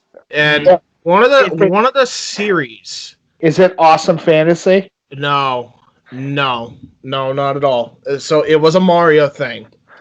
Super Mario Brothers Z? Big ass Mario fucking geek. Super Mario Brothers Z? No, not even that. Not even that. It was a whole different Mario series, and it involved Link, and him and Link fought for some damn reason, and for whatever reason, That's how it created Toon Link. no. For whatever reason, Sonic and Knuckles were bad guys, and they were helping out Sephiroth. Now, mind you, I have no idea who Sephiroth is. Top 15, I had no idea who he is until the very end of this thing, where they pretty much reenact the fight between Cloud and Sephiroth, because Cloud comes out of nowhere and just kills Sonic and Knuckles with his big ass fucking sword. You know, somebody out there. I'm just like, somebody out there is definitely writing in the comments going, "My childhood," and I'm just sitting there going, "The fuck?" And I'm just like, I was looking at Cloud, and I'm like, "Who the fuck is this dude?" And then it got further and further, and he had like of course, Cloud had the best fucking dialogue of the whole fucking thing. Even though I'm just looking at him, and I'm like, "He's a piece of shit." Cloud's so fucking cool. Yeah, and that was my first experience of anything Final Fantasy related. It was from Mario, of all fucking things. Yeah. Now, here's one thing that I can't say. Go ahead. Final Fantasy is one of those series that you can be a fan of, or you cannot be. It's one of those things that's very niche and very specific to the individual. Right. But if you are looking for captivating gameplay, interesting characters, and a huge fucking world to run around, it's Final Fantasy all the way. Yeah, oh, absolutely. Like Final Fantasy VII is going to be the biggest map ever. Absolutely. Which leads me into my first experience with the series, which is probably going to sound like blasphemy to some of y'all. Is it 13 or is it 8? Neither. It's 10. 10. FF10. Would that be... That's Titus. That is Titus. Is it Titus? Yep. No, wait, hold on. Here comes the big question. Is it Crow laughing Titus? Or yes. The later remake edition where he doesn't do the Crow laugh anymore? No, it's Crow laughing Titus. Oh, the greatest version of Titus. So, I don't hate FF10. I really don't. I think it's a good game. But that last fucking boss fight, dude. Is bull. Is when you're on the airship. I don't think it's a last boss fight, but it's up against a huge fucking monster that's outside of your ship, and you have to go one-on-one against it. Couldn't beat it. Funny story about that. I actually know what you're talking about, and the only reason I know was because I played it, is because my brother played Final Fantasy X and raged every night trying to beat that boss. Dude, that boss, if you get into the room without saving prior, like going up and not going to save prior, you're fucked. There is no way you're... I remember it was like late at night, I'm trying to go to sleep for school, and all of a sudden I hear waking me up out of fucking nowhere, "I forgot to hit save!" And I'm like, what happened? Now there's one thing that I can say about Final Fantasy. So my first one I actually played is FF7. The first one I ever beat was FF8. And that kind of leads me into the whole category of I love Squall from Final Fantasy VIII, because I love that character design, plus his weapon is a gun blade. It's mixing my two favorite things into one weapon, so... It's a 6-shooting revolver that's a sword. Right. That's right up my alley. That's pretty sick. Even though 8 is obviously the inferior game next to 7, because 7 is the fucking bar of Final Fantasy. If you can't even touch that bar, what's the point? Right. It's the big one. Question is, so they're doing this remake. I feel like this is probably a legitimate question, because it's being hyped up as so fucking masterfully, engineered and all this stuff with the biggest map and everything, could there be a possibility, because I'm not saying it will, that the game could be overhyped and fail to meet some expectations? Here's the whole thing. There is a slight possibility about that, but go ahead, Mike. James, I'm gonna give you an example with the first chapter of the game. Right. I think it's probably it's second chapter of the game, because the first chapter is the Mako reactor. The second chapter.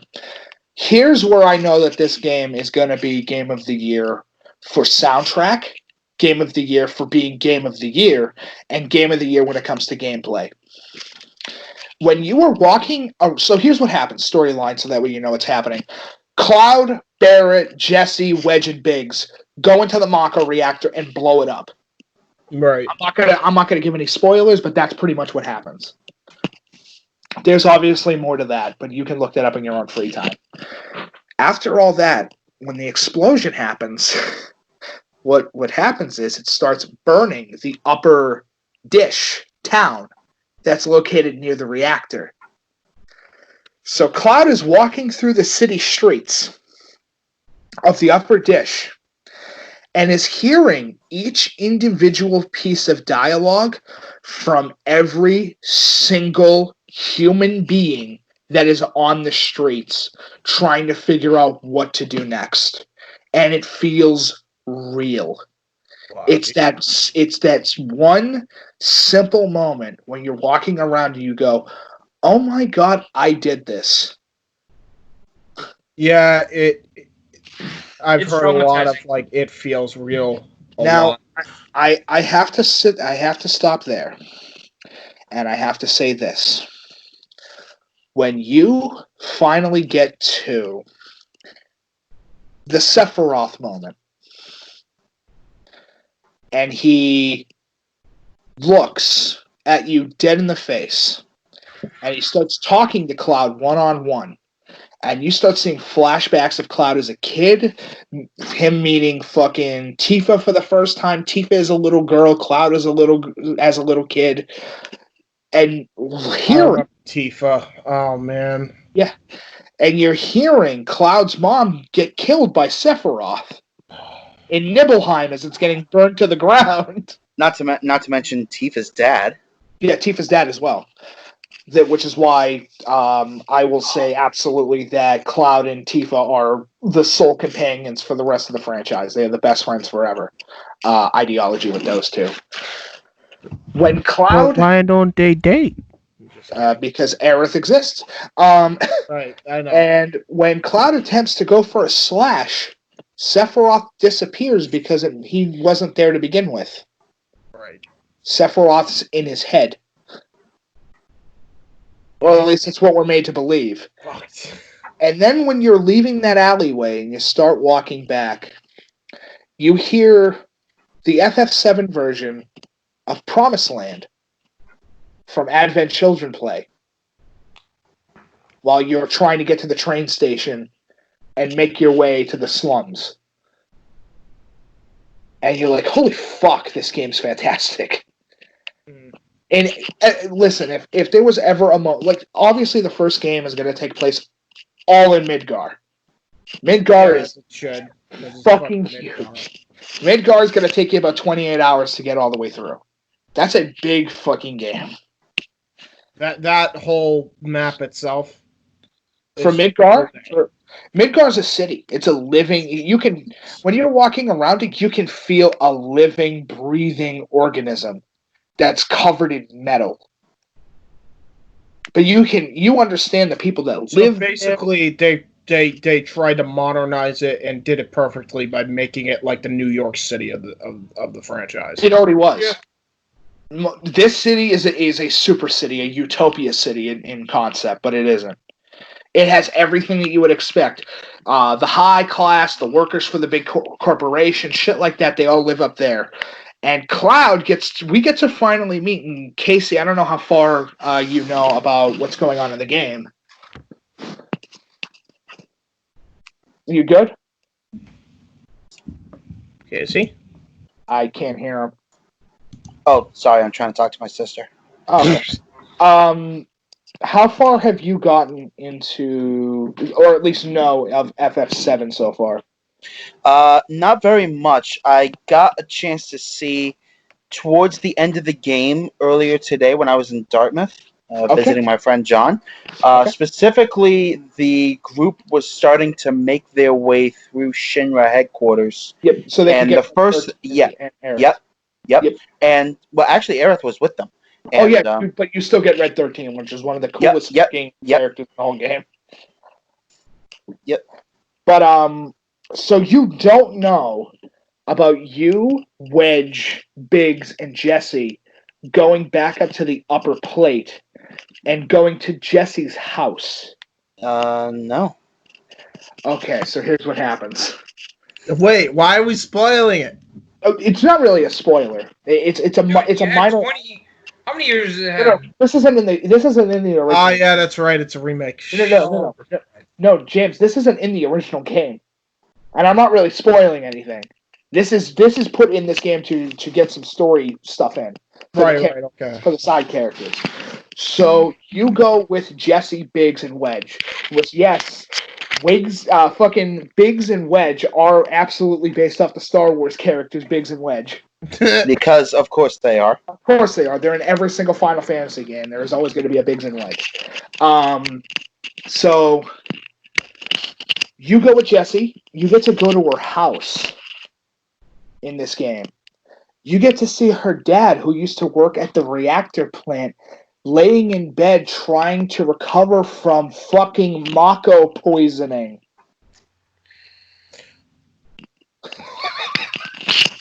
Now, keep in mind, I have to say this because it's important.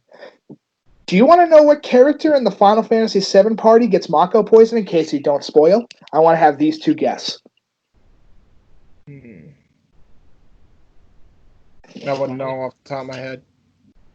Okay, remember, so I'm still, even though I know Cloud and all these other guys, I'm still relatively new to this. So Nikos? I'm new at this as well. Well, James accidentally guessed it correctly. What? It's Cloud poisoning. Yeah, like right before the last third of the original game, he gets locked in a Shinra tank and gets Mako poisoning. And then Cloud is unused for the rest of the game. Almost the rest of the game. Do your research, kids. Yeah. I didn't. Mako poisoning is shitty because Mako poisoning is nothing to mess with. Yeah. And what happens is, so just like Chrono Trigger, where Chrono dies, which by the way, no spoilers on that. Fucking, it's time travel. Anything can happen. Yeah. Cloud gets Mako poisoning is unused. Like you can't use him. So that's what I'm trying to figure out from my mental perspective of how they're going to do that. How the fuck are they going to have Cloud come back? Because he gets Mako poisoning, dude. He's useless. Like, he gets put in bed. You're using fucking Barrett, Tifa, Aerith's dead. Aerith's got a katana through her spine. Yeah, and dead. You have Sid, Red 13, and Yuffie Kisaragi. Yes, and I think that's all you get up to that point because you don't get I know that you're probably going to get mandatory Vincent Valentine in this game. Yeah, he's optional in the original, but you can get him. I believe you can get him before you even go to Wutai. But you can get him early. But the problem is, the fights in that house are really fucking hard.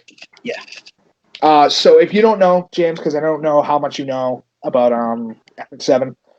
Relatively little, other than the fact that I know Cloud is a badass, and Cloud's an edgelord, but yes, he is a badass. Cloud isn't. He's the only edgelord badass to ever exist. No. He's not an edgelord or a badass. He's a big fucking dork who tries to act cool. Oh, so he's us. No, but it's more the fact. Like, let me put it like this. Let me put this in perspective. Cloud straight up knows that he's trying to act cool.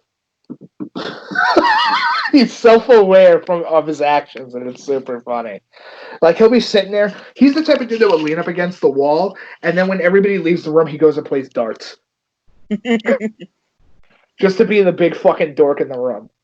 Either that or pinball. Should they have a pinball table in the room? So Casey, that has to. So we know that summons exist. Ifrit has already been confirmed. Shiva's already been confirmed. Yeah. In the part of the game. I remember seeing the fat chocobo summon. Yep. Yeah. All the DLC summons.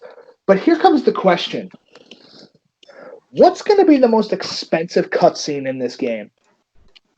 Probably.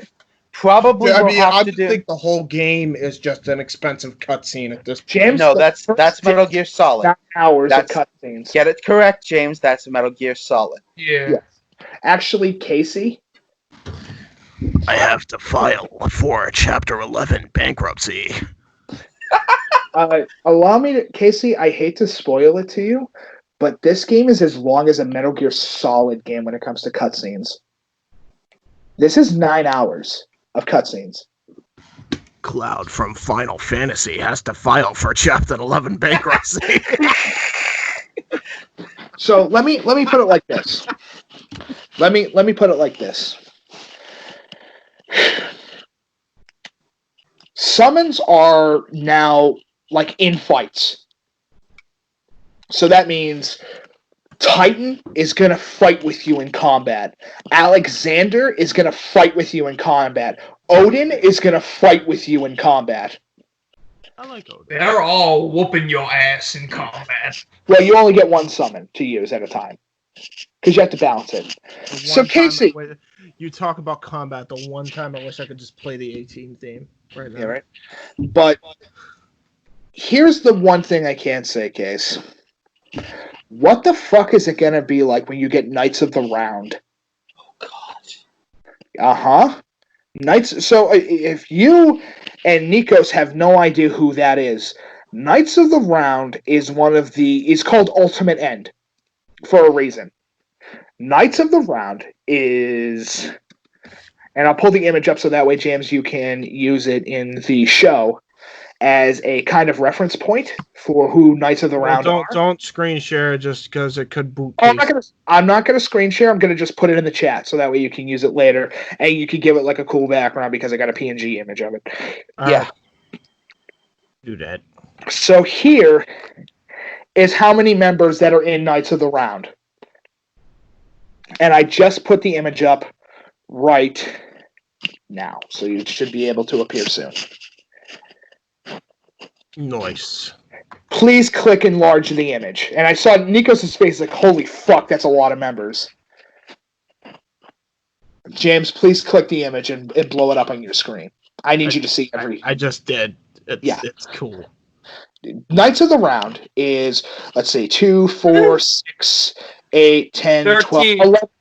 Yeah, 13 fucking people that are going to appear at once, and they're going to beat the shit out of you. Now that's a statement. 12 central figure surrounded by 12 fellow soldiers. Oh God, That's not a Christ analogy at all. Ah, fuck off.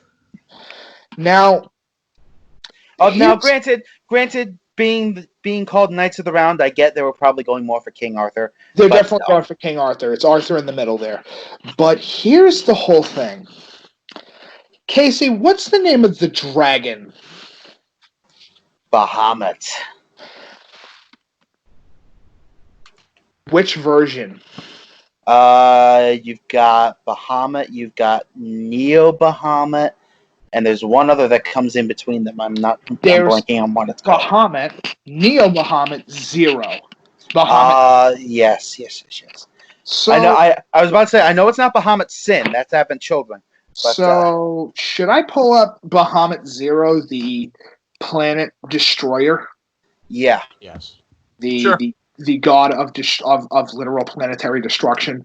And the good part is I can now give you a screenshot of how fucking massive this summon is. This summon's huge.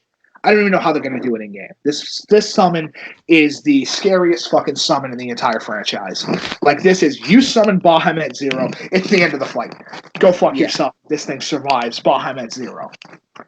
And let's make this the last thing that we see, by the way, because I would love to continue talking about this, but we have like a bunch of other topics, and we still have to take our commercial. Oh. So why don't we use this God. one? Dude, it's massive.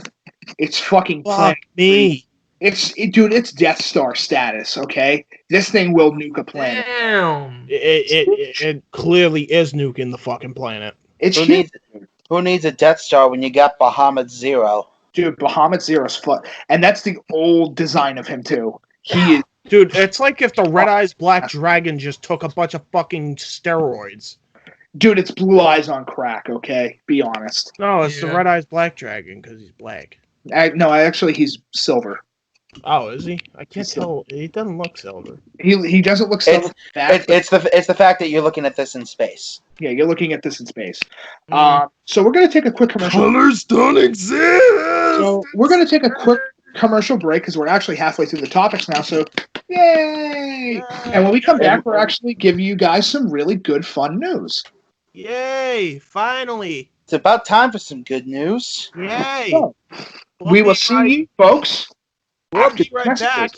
And while we're on our commercial break, here is our shameless plugging. Take it away, Epic Voice Mike. That's pretty fucking gay.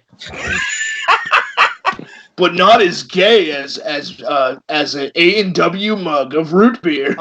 With A&W, it's good to be thick-headed. No. A&W. A&W. With A&W, it's good to be thick-headed. With A&W, it's good to be sick. A Table from Hell with the Psycho Asylum.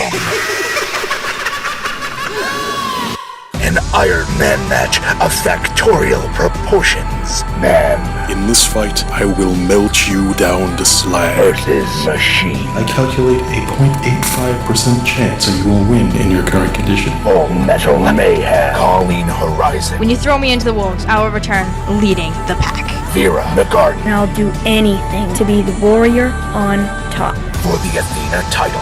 Best friends turned bitter rivals. Johnny Starr. Don't get in the way of the star or you'll get burned. James the Archangel. I'm the real star of this brand. For the international title. The Outsider Mark Young. The Executioner Michael X. For the WYW World Heavyweight title. 2 out of 3 fall. Inside. In a hell. In a cell. WYW Immortal. Now available on YouTube. And we're back! Yay! Commercial over. I switched positions from last time because I wanted to get comfortable because my legs can only stay bunched up as a ball for a short period of time. So now we're going to talk about some really interesting shit. Yay. Doctor Strange 2 is being made by Sam Raimi. Yes, the guy behind the first 3 Spider-Man movies from the 2000s and the Evil the Dead. Evil Dead series. Yes, creator of the Evil Dead series, the best. Yeah, you ever wonder? Yeah, you ever use wonder? of Bruce Campbell ever. Yep. You ever wonder? You ever wonder who gave Bruce Campbell leeway to say this is my boomstick? Actually, he didn't work on Army of Darkness. Didn't he? No, he didn't work on Army of Darkness. He only worked on the first 2 Evil Dead movies. Really? Yep. I am curious about the Doctor Strange movie because for a couple of reasons. One, I want to know how they're going to be able to let people. I assume they're just going to let people watch it in their homes. Well, here's something for you. Yeah. I know the working title of this movie. Yeah.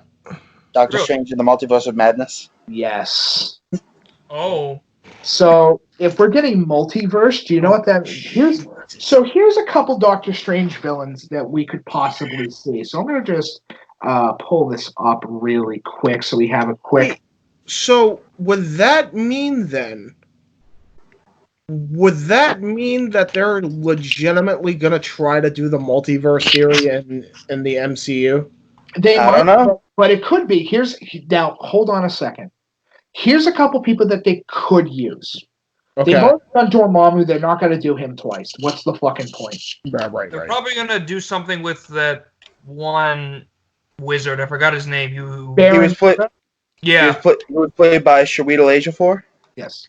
Yeah. It's either going to be Baron Mordo, Nightmare, Shoma Gorath, who is Eldritch Horror, which is fucking awesome, Mephisto, who is the devil of the Marvel Universe. Quite literally the devil. He's literally the devil. He is straight up the devil. And wait, didn't Baron Mordo already appear though? Yeah, he Doctor Strange. He was a good guy in the first Doctor Strange, turned evil in the post-credits scene. True. And lastly, if I remember correctly, I just have to pull up the name to make sure that I remember it. It is a costume in one of the games. 2 seconds, boys. His name. I'll call out James.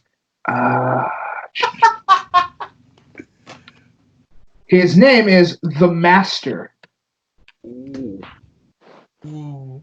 And so the Master, if I remember, Hail the Master is the name of the comic, and it's honestly Strange has some really good fucking comics, like some seriously like really good fucking comics. Yeah, like they're really, really fucking good. I think it's Ymir, which is the name of the elder god who's the original master of the mystic arts. But yeah, there's this whole. As I said, I don't know where they're going to take this. I don't either. I don't know where they're going to take this series because, let's be honest, Doctor Strange was one of the best MCU movies when it comes to just being a concept. Yes. It was super fun. Yeah. It was stupidly fun of a goddamn movie. Was it the greatest? No, not really. I would say I don't know if it was, I think the greatest may have to be Thor Ragnarok. I'm gonna have to disagree. Yeah, same. As much as I loved Thor Ragnarok, I wouldn't call it the greatest. Yeah. I will be the first one to admit to you guys, I laughed my ass off at Thor Ragnarok. Agreed. True, but the greatest has to be Guardians 1. Yeah. I'd have to disagree on that notion from personal, at least for me personally. Okay. I would have to say Captain America.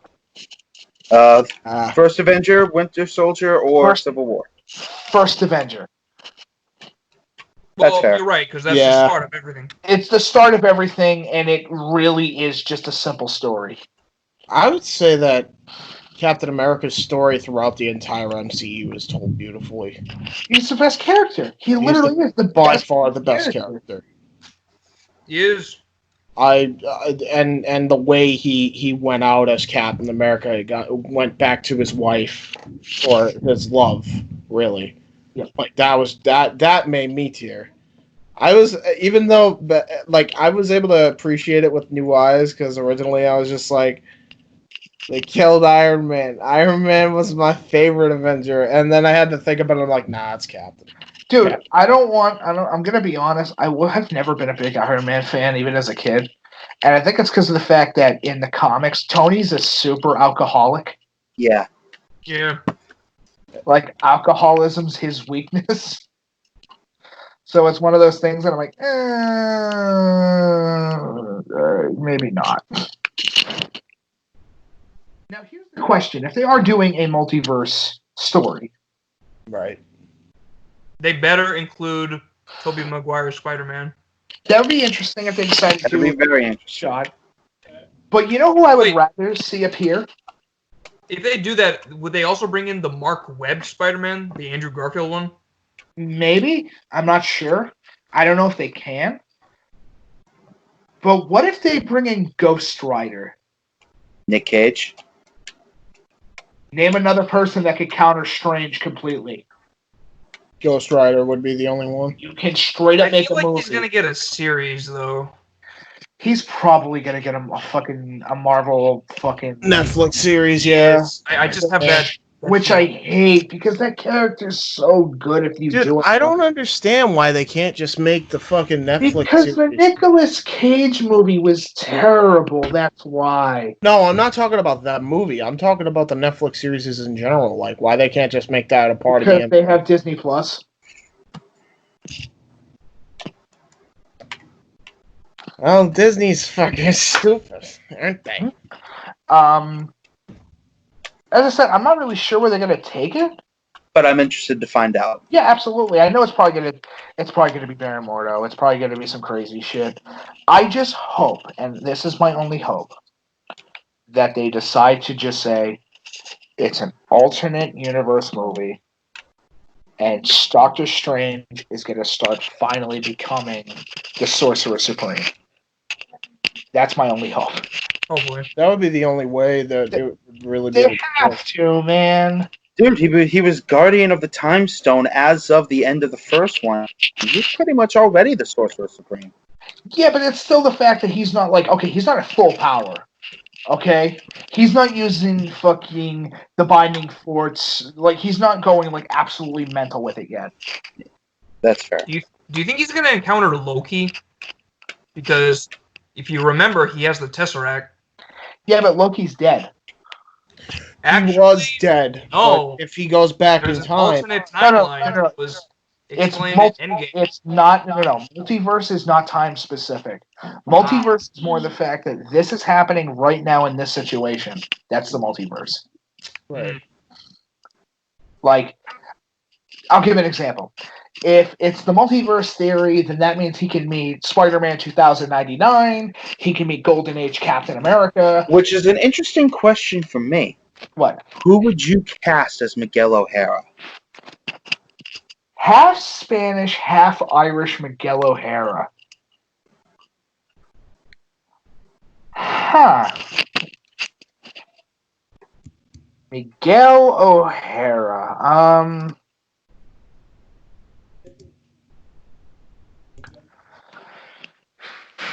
Fuck. That's I'm hesitant to say the who's New Jersey. Who? Nah. I was gonna say, who the hell was that Spanish chick that was on all those weird sitcoms? Oh, Sofia Vergara. Is that her name? Yeah. Miguel O'Hara's a dude, though.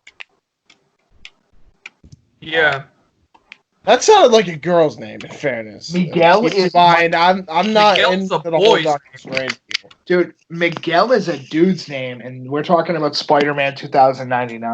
Oh, okay. Honestly, can I tell you how I would do it? Oh. You have Tom Holland as the nowadays Spidey. Mm-hmm. Make Miguel O'Hara Tobey Maguire. Ooh. Really? Oh, yeah. That would be really interesting. Because that way they have that duality of him being Spider-Man for a long time. I don't know if it would work because of the look for Tobey Maguire. Let Tobey grow the facial hair out. Yeah, you'd be surprised how much of a fucking Mexican he looks with facial hair grown out. Alright then. It would actually work. He'd actually be able to pull it off pretty well. He would just need to learn a shit ton of Spanish via Duolingo and Rosetta Stone in 5 months. But well, Tobey Maguire, Miguel O'Hara in the comics is just half Spanish, half Irish. But doesn't really speak the language. Okay. It doesn't really speak the language. But you know how movies are going to go. They're going to want him to say something in Spanish. But they shouldn't. Miguel doesn't need to be like that. And plus, we find Spider-Man. Yeah, exactly. Physically perfect example of that. Do any of you remember Spider-Man: Edge of Time? I do. Vaguely. I do. Spider-Man Miguel O'Hara in that game was voiced by Christopher Daniel Barnes, Prince freaking Eric from The Little Mermaid. If that's not the whitest guy on the face of the earth, I don't know what is. Exactly. And honestly, it would just be cool to get him back in the suit. Yeah. One more good time to get him back in the suit. If you're gonna do it and you're gonna do it correctly, to have this duality between Tom being super young, Toby who's a little bit older, which would actually work because Miguel is technically older than Peter was when he started becoming Spider-Man. Yeah, isn't Miguel pretty close to 30?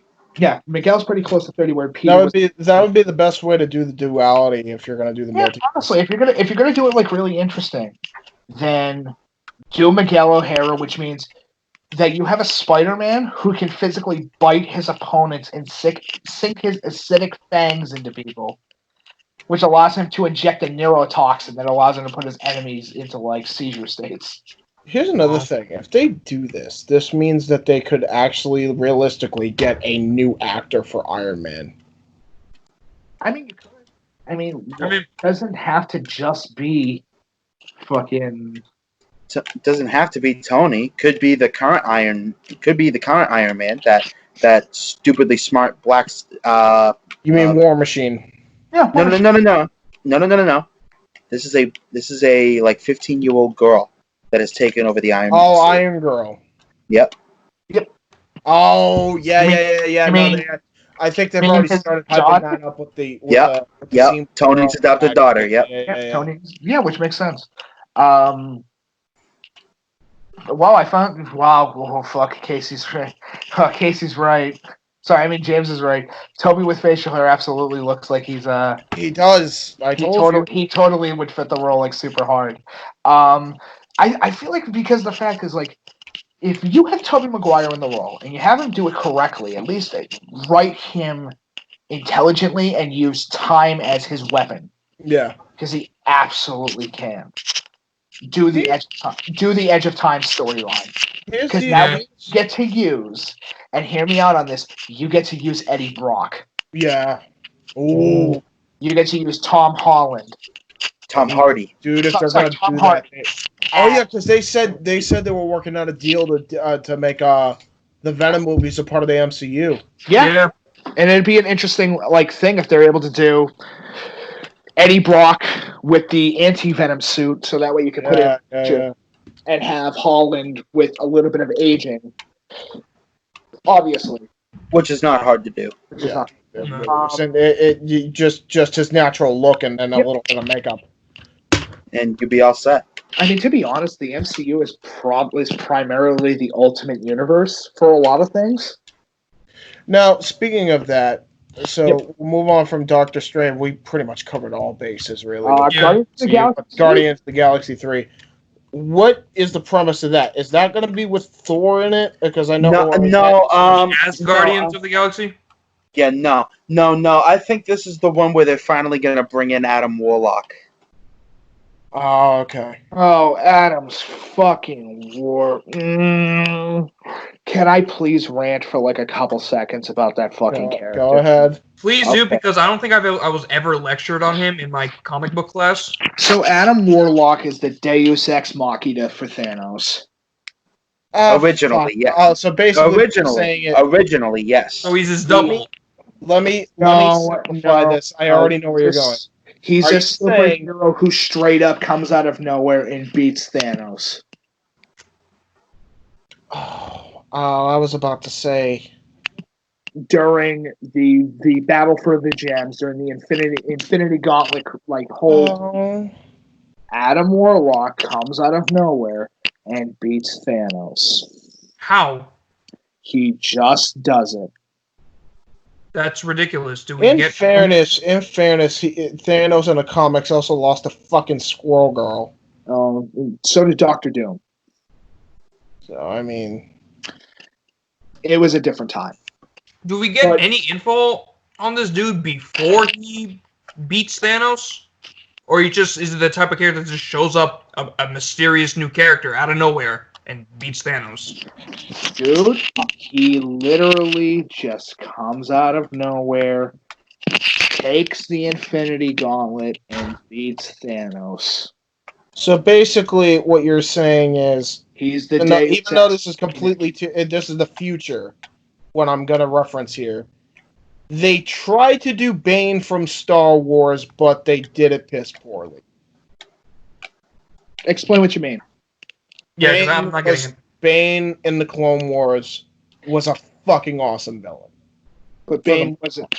But Darth Bane's hundreds of years old by the Clone Wars standard. Right. But But not a lot of people would know who he is right off the bat. actually a lot of people that watched the film was A lot of people I didn't wouldn't know know about Bane it. was. In fairness, I didn't know much about him. Here's the whole thing. Do you want me to tell you how you can have Adam Warlock be made, Guardians of the Galaxy fights them, yada yada? You know who's the next villain that you just have to do? Who? Do Galactus. Yeah, Galactus. Even better. I don't know about that. The Fantastic Four movies kind of killed off any credibility he had. Okay, so right, but they killed at one point. Spider-Man 3 killed the credibility of Venom and Sandman, but they proved that they could if with the right writing, they could probably bring the character back to life. I mean, the only credibility they killed for Venom is, where most of the stuff in the film, they got mostly accurate, but I think it was just a casting problem. Dude, it was 100% a casting problem. You know who the actor is, right? That plays Venom in the fucking... Yeah, the dude from that 70s show. Topher Grace, yeah. That was just... No, I understand that he's almost the same size as Toby. It would make a... Hanging out. Like, Eddie Brock. New York City. Here's the whole thing with Eddie Brock in the comics. Eddie compared to Peter in base before Spider-Man powers is a terrifying human being. He is massive. We're talking about he's huge. He's fucking huge, dude. The fact that they go, oh, we're gonna get a guy who's even skinnier than Toby, and he's gonna play Venom. It's like, I don't blame the actor. I can't blame him. It's just, it doesn't make sense. Brock is supposed to be this big, hulking human being that when he walks into a room, you notice him. Yeah, the new Venom movie did it great because the guy they picked looked like a Tom Hardy. By the way, house. But Tom Hardy's good because Tom Hardy was Bane. Right. He knows how to play big, huge fucking dudes. And to be intimidating and to be a big guy. Do you know they still play that fucking scene from the grocery store where he calls the fucking robber a turd in the wind? That's hysterical. It's hilarious. But anyway, Guardians of the Galaxy 3, it's gonna be Adam Warlock. If you don't know who Adam Warlock is, here's a quick thing. Dude, literally let me tell you how fast this happens in comic panel. 3 panels later beats Thanos. Really? 3 panels, he beats Thanos. It is that short. He literally just flies in, takes the Infinity Gauntlet, goes, let the conflict end. And then holds the gauntlet, and then fucking beats Thanos' ass, and then that's just how it ends. By the way, this is the Infinity War, which would have, the X-Men. Sorry, they don't exist in the Marvel Cinematic Universe. Did. This has the Fantastic Four in it, which doesn't exist in the Marvel Universe. Nova's in it, who doesn't exist in the Marvel Universe. Yeah, all these characters that don't exist in the Marvel Universe. Yeah. Although the funny thing is, Nova, at least as a name, does exist in the Marvel Cinematic Universe. But he should be a character. You know what I mean? Yeah, I get it. I'm like, dude, I get it. I get it. Fucker. Listen, you gotta get them. But boys, I don't care. We're doing this right now. Everybody got to get their bows up, and they got to start looking down, and they got to start getting into the Nova Force. You got to do the Nova Force, do the Nova Force, and then in the back of your head, you go Centurion Rush. He's fucking Nova. Okay, James, chill. He's fucking Nova. He is a Centurion class member of the Nova Force. Well, here's the question with that. Didn't Disney buy like a majority stake in Fox or some shit? Nova hasn't appeared in anything though. Yeah, but didn't they just recently acquire the Fox rights? Yes, but they're never going to get it. Here's the whole problem. But here's the problem with that: they're not going to get Hugh Jackman as Wolverine to be in the cinematic universe. Because he's not gonna go back to being Wolverine again. He's done with that character. Just fucking get a new actor. That's the problem. Listen, as I hate to say it, but nobody can be Robert Downey Jr. as Iron Man. He had the perfect story leading into the character. He was the character. Yeah, there's a few cases of this in movie history. Yes, Johnny Depp as Captain Jack Sparrow. Hugh Jackman as Wolverine. Hugh Jackman as Wolverine. Freaking Ryan Reynolds as Deadpool. There's a lot. Yeah. Hey, at least it's better than Ryan Reynolds as Green fucking Lantern. Yeah, except how about don't make the suit green or animated. Yeah, but how about the time that he agreed to a contract where he was going to have his mouth sewed up, he was going to have Baraka blades and have lasers shoot out of his eyes? Yeah, that's not the best decision of his life. Remember, he agreed to that contract. I guarantee you the only reason he agreed to that contract was because they were actually going to let him be somewhat of the Deadpool he loved before they all screwed him up like that. Exactly. That's such a bad movie. But anyway, Mark with a mouth. Yeah, Guardians of the Galaxy 3 is obviously going to come back with James Gunn doing Guardians because he's obviously going to be doing it because it's I'm pretty sure Guardians of the Galaxy is his favorite storyline or set of characters in the Marvel comics, isn't it? Yeah, because they're super good. Honestly, the Guardians of the Galaxy, Rocket Raccoon, before he got fucking changed vocally from a Australian to a New York raccoon, whatever. Yeah, they basically wanted their own version of Ted. That's what I got out of that. Speaking of New York, I hate to break subject like this. I was talking with my friend. The whole video. Yeah, that's fair. I was talking with my friend John earlier, and you guys can feel free to crucify me for this. I probably deserve it, but why do I not have any issue imagining Taz voicing Knuckles? Oh my god! I totally could see it. Taz voicing Knuckles. Taz would be a great voice for Knuckles, actually. Agreed. I'd be super for it. Second.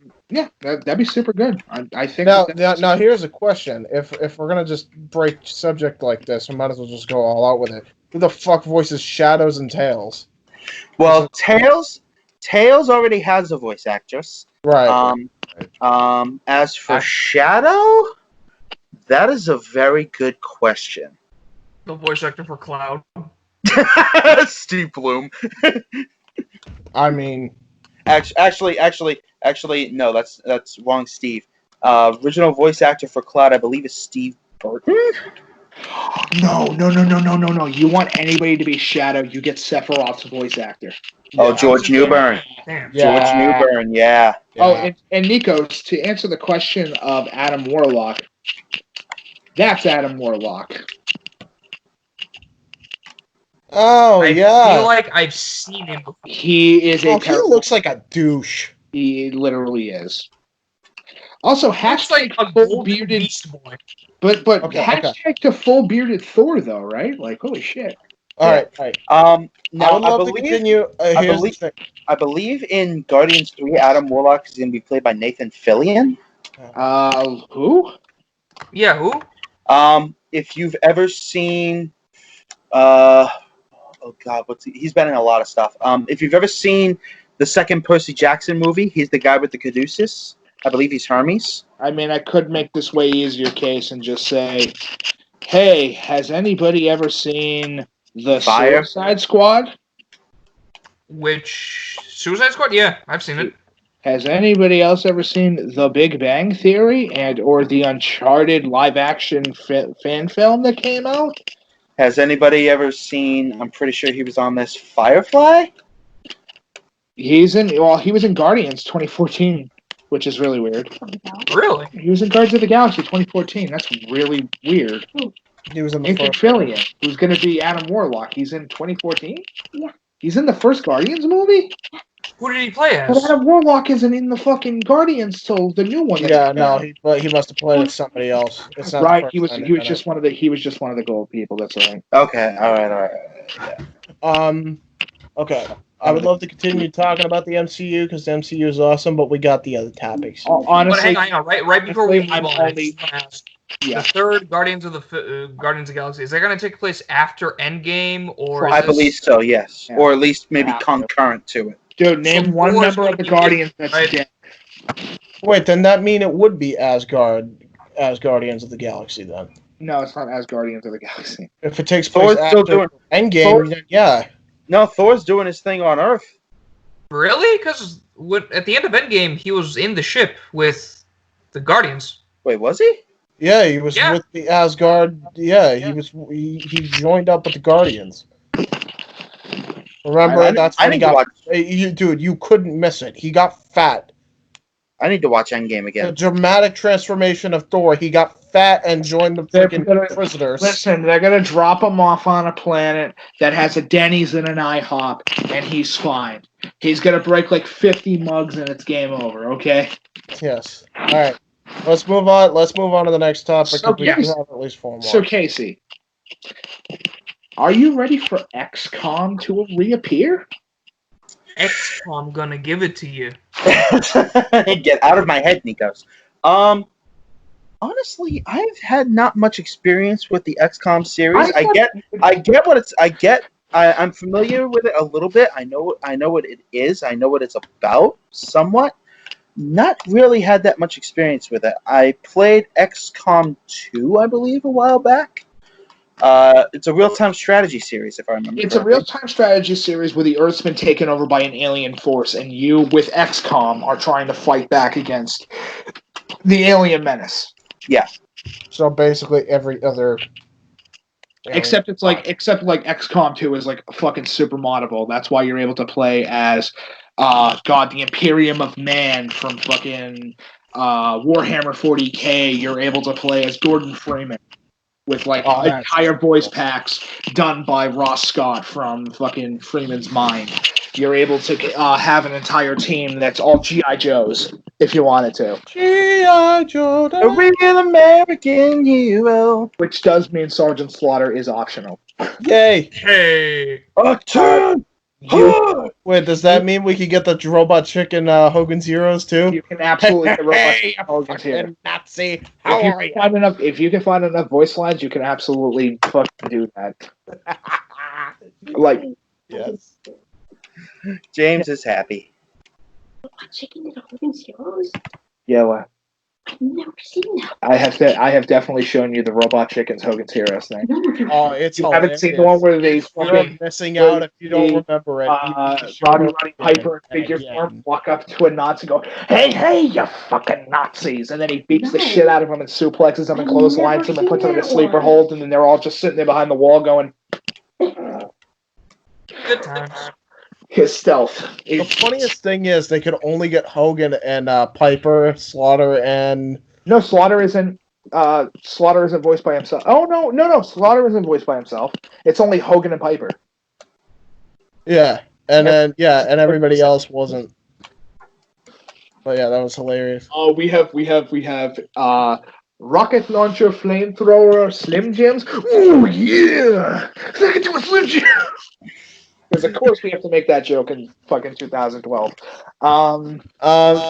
Okay, so since not a lot of people know XCOM. Well, okay, let me break it down like this. XCOM, classic game, like late 1990s, very good strategy game, PC original. Went to the Xbox 360 and PlayStation 3. That's the one I played, I believe. XCOM Enemy Unknown? Yep, Enemy Within.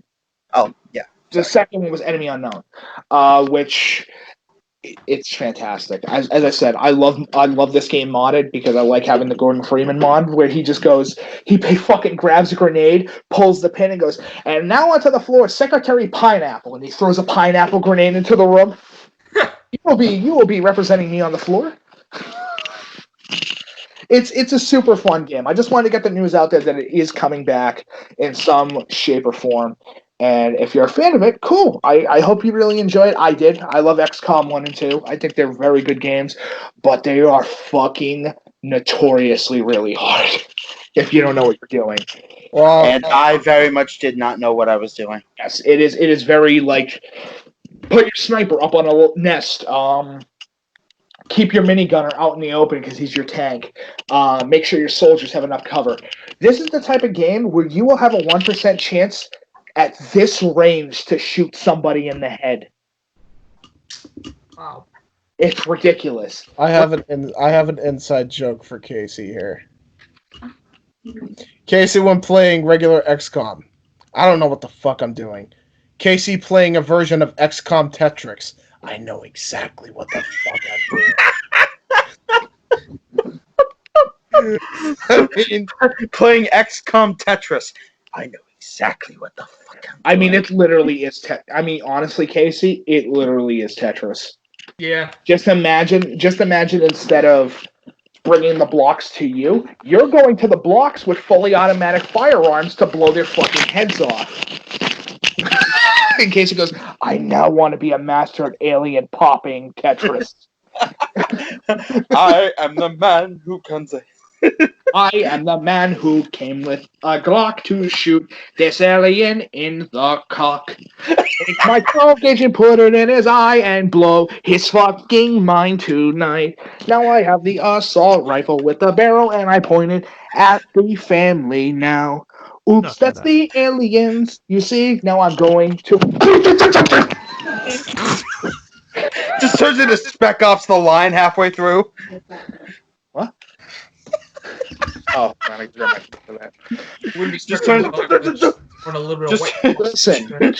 Listen, boys, okay? Just turns into Spec Ops The Line halfway through. You can absolutely do a run of this game playing as Batman with the machine gun. That's what you sent me? Yes. Oh, you... It's the fucking college humor Batman when he takes the assault rifle and starts gunning down the poor criminal and just goes, "This is a gun?" I think we found a new. I don't remember this. This is the video that I think we found a new inside joke for Indy Force. This is a meme. This is a meme, dude. You got that.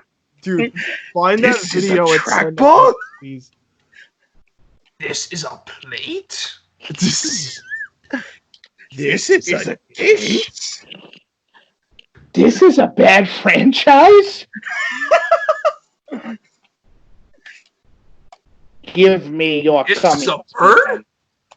That is a... Dude, it's half blurred out.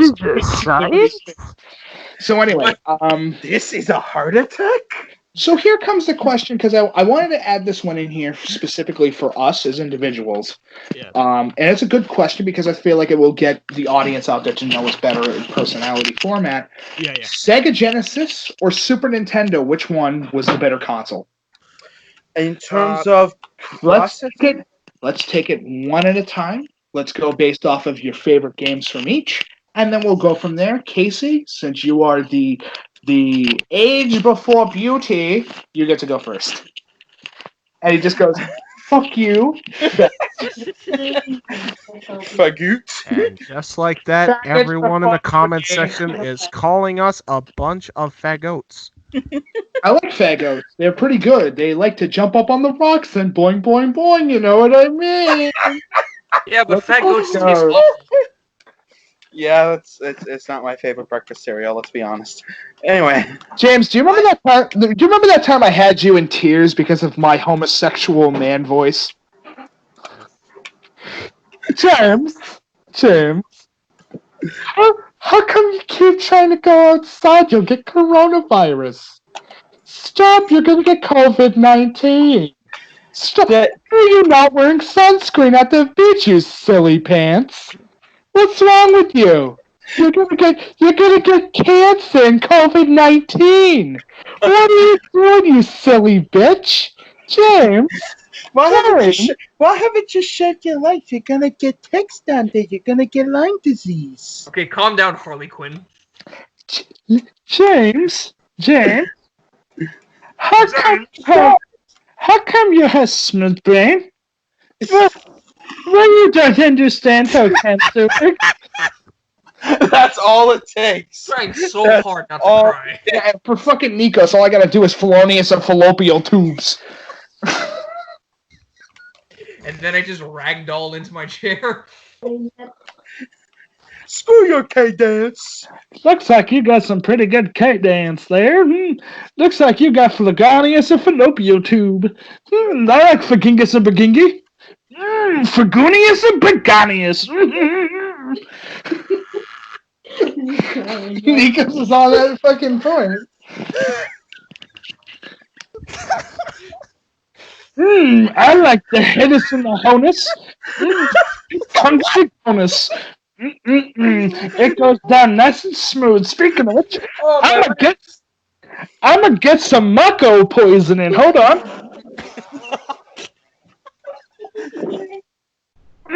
Goes down nice and smooth. I understand where you're coming from there, good sir. Anyway. So, funnily enough, I never actually had the Super Nintendo growing up. Actually, the most important console war of all time. Yeah, right?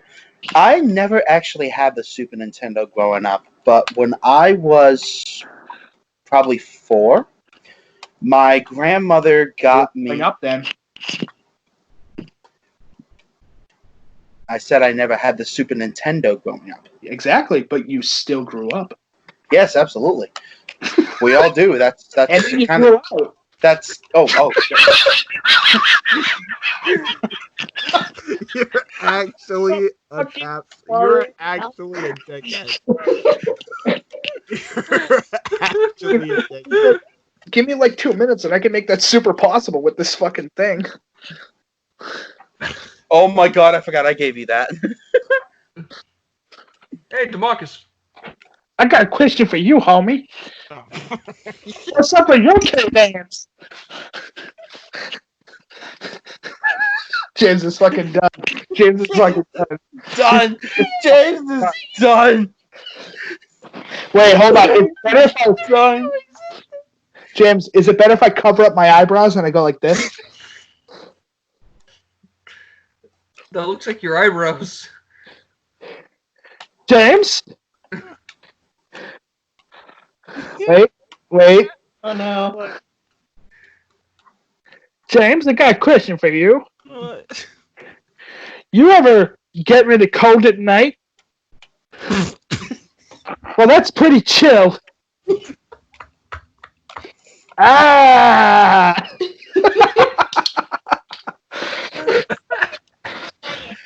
Ladies and gentlemen, boys and girls of all ages, welcome to the Indy Force. Well, we'll be right back after these commercial messages. Please tip your waitress. Okay. She has kids and has coronavirus. All right. Sega Genesis or Super Nintendo? Fine. Let's rapid fire this. Well, let me put it like this. Super Nintendo, Sega Genesis. When I was dead broke, man, I couldn't picture this. Anyway, I didn't have the... He's fucking gay. Yeah. Well, keep in mind who you're talking to. Yeah, right? So... That was pretty fucking gay. Yeah. But when I was about 4 years old, my grandmother got me the Genesis with a 6-game compilation pack. I had Sonic the Hedgehog, I had Super Hang-On, I had the first Golden Axe, I had the Revenge of Shinobi, I had Columns, and there was one other game that currently escapes me. Oh, Streets of Rage. Streets of Rage. 1, 2, or 3? First one. Ah. And one of the 3. Yeah. Oh, it's brutal. But I grew up mostly with the Sega Genesis. Didn't come into Nintendo until about 96, when I got an N64 for Christmas. Oh, there you go. So I definitely have better memories with the Sega Genesis. On the whole, though, I'm going to have to say the Super Nintendo was better overall. Well, yeah, for me, Super Nintendo. Here's how we're going to determine this. Coin flip? Nope, not a coin flip. Because coin flip only works when it's a specific situation where you're like, I can't choose between one or the other. Here are the 3 categories: gameplay, games, and music. Which Still Super Nintendo. Well, remember, the Sega Genesis had Sonic. Yeah, but they had Sonic. They had they had Sonic. They had Comic Zone. They had Puyo Puyo, I believe. Okay. Or did Genesis have that? Or did Super Nintendo have that too? If I had to go with soundtrack, it's Sega Genesis, but everything else is Super Nintendo all day. all day. Gameplay. Yeah, I would have to agree. Actually, I'm going to give everything to the Super Nintendo. Can I tell you why? What? Go. Yes, the Sega Genesis had a couple good tracks, but you know what really determines it? Which had the better music for Doom? And that's the Sega. That is absolutely not the Sega Genesis. No. The Super Nintendo blew that fucking game into Everything's its popularity.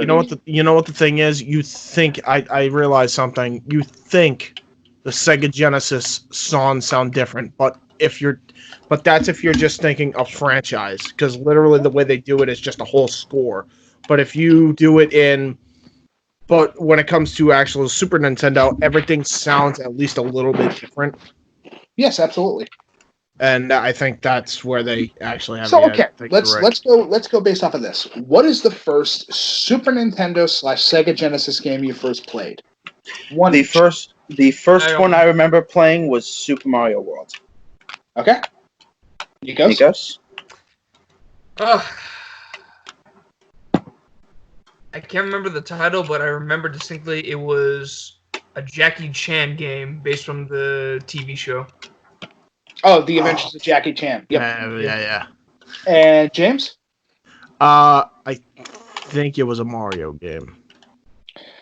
I don't remember. Super Mario Land, Super Mario World, or Super Mario Brothers 3? Well, here's the or thing. Super Mario RPG, which that shit's fucking awesome. You gotta keep in mind. RPG. I would have been exposed to the Super Nintendo as like a teen.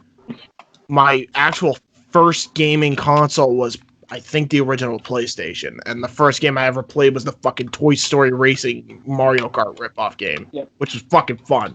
I actually really enjoyed that. So I was a different kind of child. For me, it's actually Batman Returns. Ooh, yeah. By Konami. My God, that game is so fucking fun. Well, hey, at least it wasn't Batman Forever. You know what? Honestly, that game isn't terrible. Specifically, the arcade game is a side-scroller beat-em-up. But my God, taking the Mortal Kombat fight system and turning it into a game. Well, the music and the graphics are fucking deplorable. This is what it seems like they tried to do with the game. It's like they went with Mortal Kombat fight scenes and Mario, but also side-scroller beat 'em up, and just combined it into one game, and it was just it didn't work. It didn't work. James, how do you shoot an upwards grappling hook? Because I can tell you, I have no fucking idea to this day. You should go up, I'd imagine. You should be able to press up and press a grappling hook button to go up. But wait, he jumps. Because jump isn't a button. Jump should always be a fucking button. And not pressing up on the D-pad. It's stupid. Yeah. I can understand if it's, you press up on the D-pad to jump into the foreground and into the background, right? That's fine. That makes sense. But not in a fucking side-scroller. It makes sense in a fighting game to press up to jump, because it's a fighting game. Yeah. But if it's a side-scroller beat 'em up, have a dedicated fucking button for jumping. You've got 4 of them to work with. Unless it's the Sega Genesis, remember, that only had 3 buttons. Unless you had third-party controllers. But that still requires you going, you know what I feel like not doing? The game. You know what I feel like doing? I feel like fucking clawing the buttons in order to do super moves in fucking every fighting game. No, thank you. I still do that to this day. I know, and it's a mind fuck.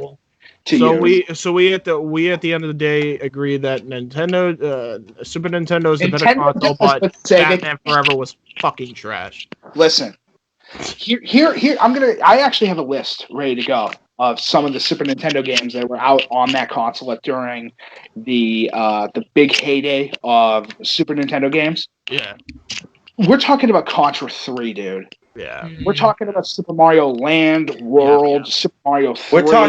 We're talking about Secret of Mana, Chrono Trigger, Final Fantasy 4 and 6. 4, Super 5, Mario and World. 6 if it's Japan.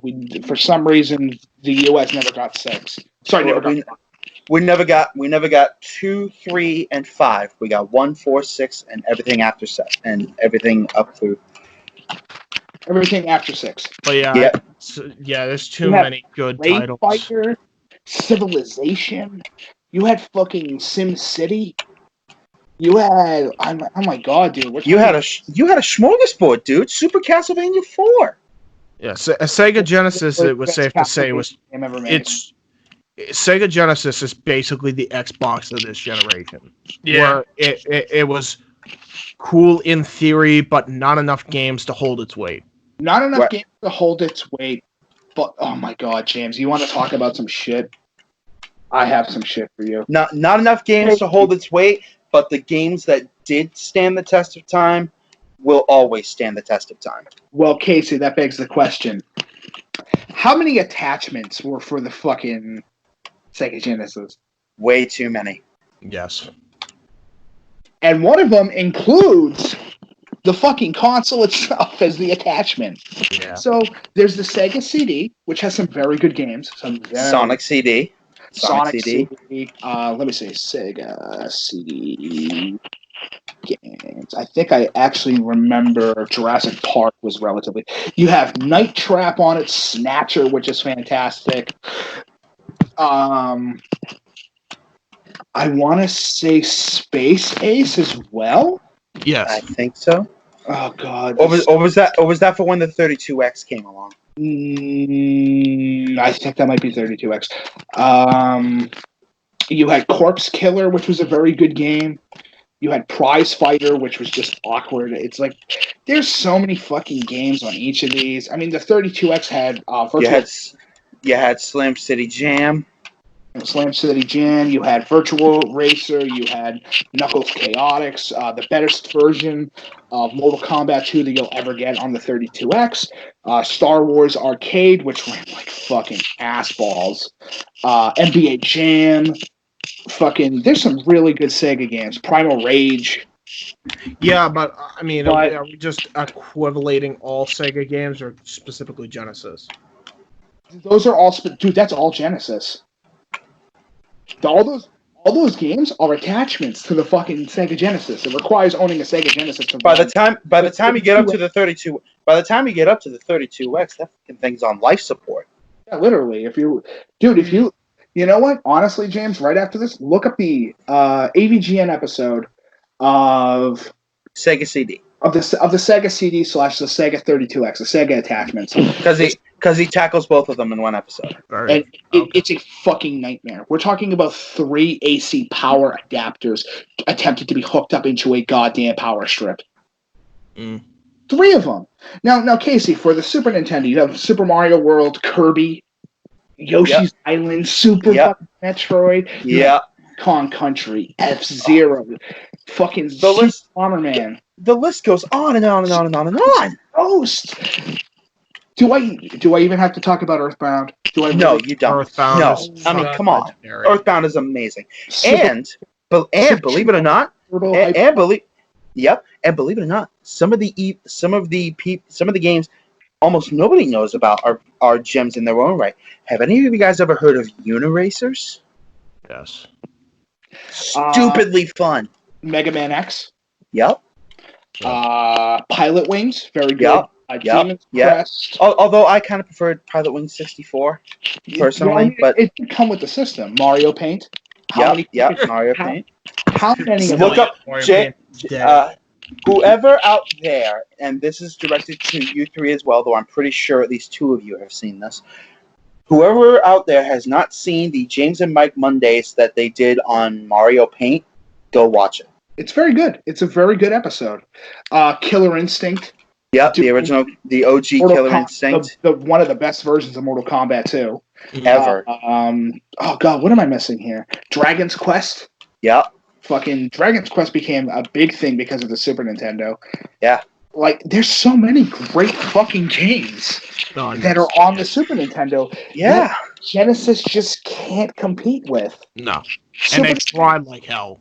I will give Sega all the credit in the world. They tried their damnedest to hold their weight against the Super Nintendo. And for a while they were winning. Listen, Sega can what Nintendo don't, but Nintendo can what Sega will never try. Yeah. It's crazy. I'm talking like, okay, Double Dragon, Super fucking Double Dragon. Do I even have to talk about the Double Dragon fucking Battletoads crossover game? Oh, that's fantastic. Like, my god, dude, there are so many good fucking games on the Super Nintendo. And it's more the fact that the Super Nintendo ports of most games, specifically arcade games, lasted forever. And Casey, you know I'm going to say Super Star Wars. Oh yeah. You can give me Star Wars Arcade, which is fine, but Super Star Wars was the shit. Yeah. That game was fan-fucking. I actually played that game. Hard as hell, but so good. It's super good because you feel like when you get to the end of the level, you go, "Oh my god." That was an ordeal. I'm not doing that again. And I'm gonna give you one last game. The game that got me into the Super Nintendo fully, because the only time I got to play Batman Returns was at my uncle's house. He had his version. When I got my own Super Nintendo as a kid, because my dad was able to find it, and the first game I played on it, Spider-Man and Venom, Maximum Carnage. Name another game to come out that specifically has the Mob Rules by Black Sabbath be the fucking boss music. No. It's fantastic. It's so good. If you have never, and it went through LJN. It went through LJN. Laughing, joking, fucking numbnuts made the game, dude. Well, I think they published it. I don't think they actually made it. They didn't make it, but listen, if it's under that stamp of approval, you're fucked.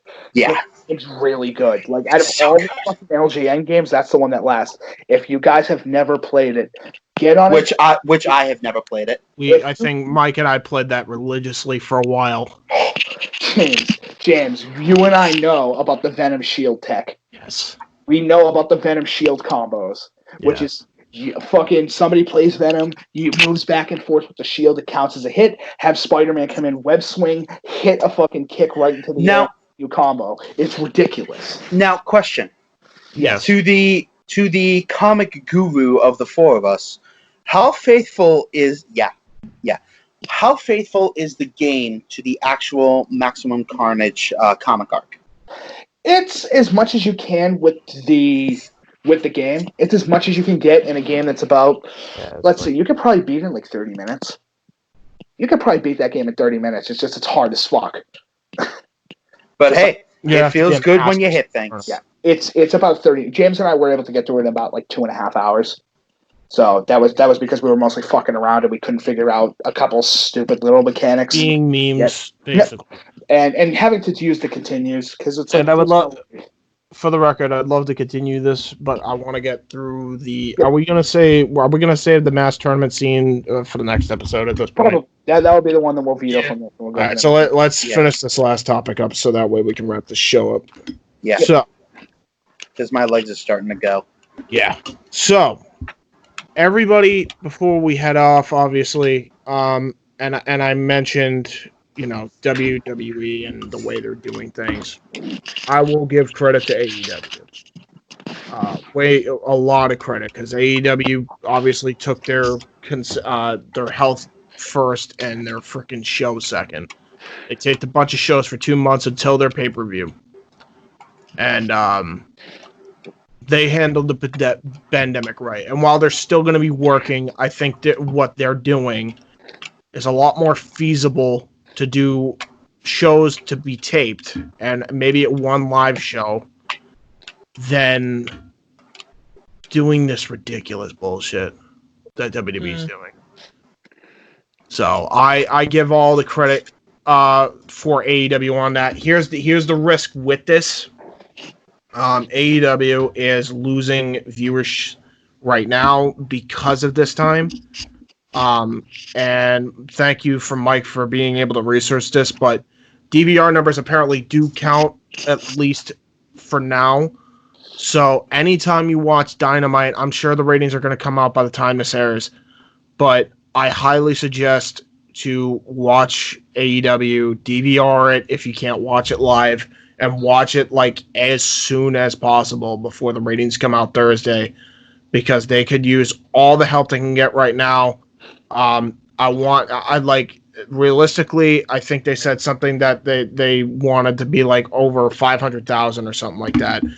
They were at a good 800,000 and 900,000. I would like that to continue at some point, and it's really hard to do when taped. So any way that anybody can watch the show and help them, please do so. Obviously, we're recording this on a Wednesday, so I'm watching it on DVR myself. But may I just say for people who are asking, if they're taping shows, they're not doing it live. Why should I watch? Because you get to see things like Chris Jericho cutting a promo on a drone. Yeah, you get to see things like broken Matt Hardy teleporting around an arena through the stands. You get they teleporting. They are at least using what's going on right now to benefit themselves. Yeah. In a smart and creative way to still do creative things that they normally couldn't do. They are using the crisis to be fucking smart and aren't sitting there going, well, we're considered an essential business because... No, in fairness, I think AEW falls under that category now, because I think they said wrestling counts. I don't think they just limited it. So I think Ring of Honor can go back in business now. So which in a way is good, but they're not. And the only ones that are right now, I think, there are two. I think it's Impact and AEW. So they're the only two right now, and their method is tape a bunch of shows, don't do it live every week, and cause more of a risk if you're going to do it at all. Agreed. It's still risky, but at least it's less of a risk than if you were to do live shows 3 fucking days. So I hats off to AEW, obviously. Agreed. And that's why they're doing. That is why we are going to put up the Indy Force stamp of approval tonight, which is absolutely in support of AEW.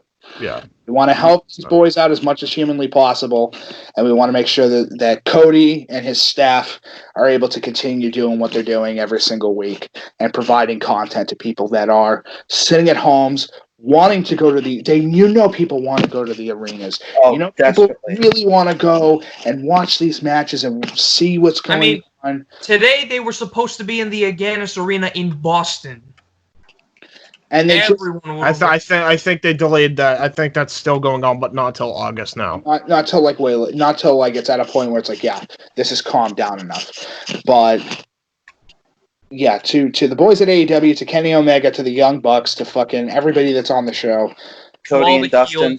You have the Indy Force stamp of approval when it comes to how you're running your business. Yeah. And WWE, you are leaps and bounds better than fucking we want entertainment. Yeah, and that's the thing. You were able to find a way to make the health a priority and also give us entertainment in a serious time when everybody needs it. And while it's still somewhat risky, I commend you guys even doing it at all. And I'll say the same thing to the WWE competitors as well. That when I said I was done with WWE, no disrespect to any of those guys, and I commend them. And we all commend them for working in this time when they really don't have to. They really shouldn't. Honestly, they really shouldn't. But you know what? If AEW is going to do it, I'd prefer they do it this way. I was not going to say a thing if WWE did the same thing that AEW did, but of course they didn't, and now I'm just done. Agreed. And now I'm just done. Budokan Mafia still has to be the biggest dick in the wrestling industry. Exactly. Mm-hmm. But in any case, since I think on the show we talked a lot about Spider-Man here. Yeah. We talked a bit about everything. But to be honest, we primarily talked about Spider-Man. So James, why don't we end it with Spider-Man appearing? Okay, hold on. Take it away, Spidey. Oh no, I can't. It's hold on. I gotta make sure. Yeah, no, I can't. WMG. Nope. You can't do it. Yep. I double checked. I went all the way down. WMG is all over that. Nope. Aw, good. Fuck the labels, by the way. But wait a minute. Find the cover. Find the cover if you can find the cover. I have to find the cover. I could just find the actual fucking audio. I did the audio. It doesn't work. No, I could just do this, silly. He's scary. Don't do it. I want to get claimed. I don't want to get claimed. Not gonna get claimed. Trust me. Yeah, I'm gonna get claimed. No, trust me, because this company's dead anyway. I don't want to be claimed. All right, let's take a look. Let me see. Double checking before I do anything. I already looked at the bottom. You're all good, dude. All right, yeah. You're right. You're good. Don't worry. All right. So that's our outro music. Is that what we're doing? That's our outro music. So, ladies and gentlemen, we'll see you in the next Indy Force. And until next time, we'll see you on the J-Hebert side. Take care, everybody. Everyone, give the old-fashioned salute as the song plays.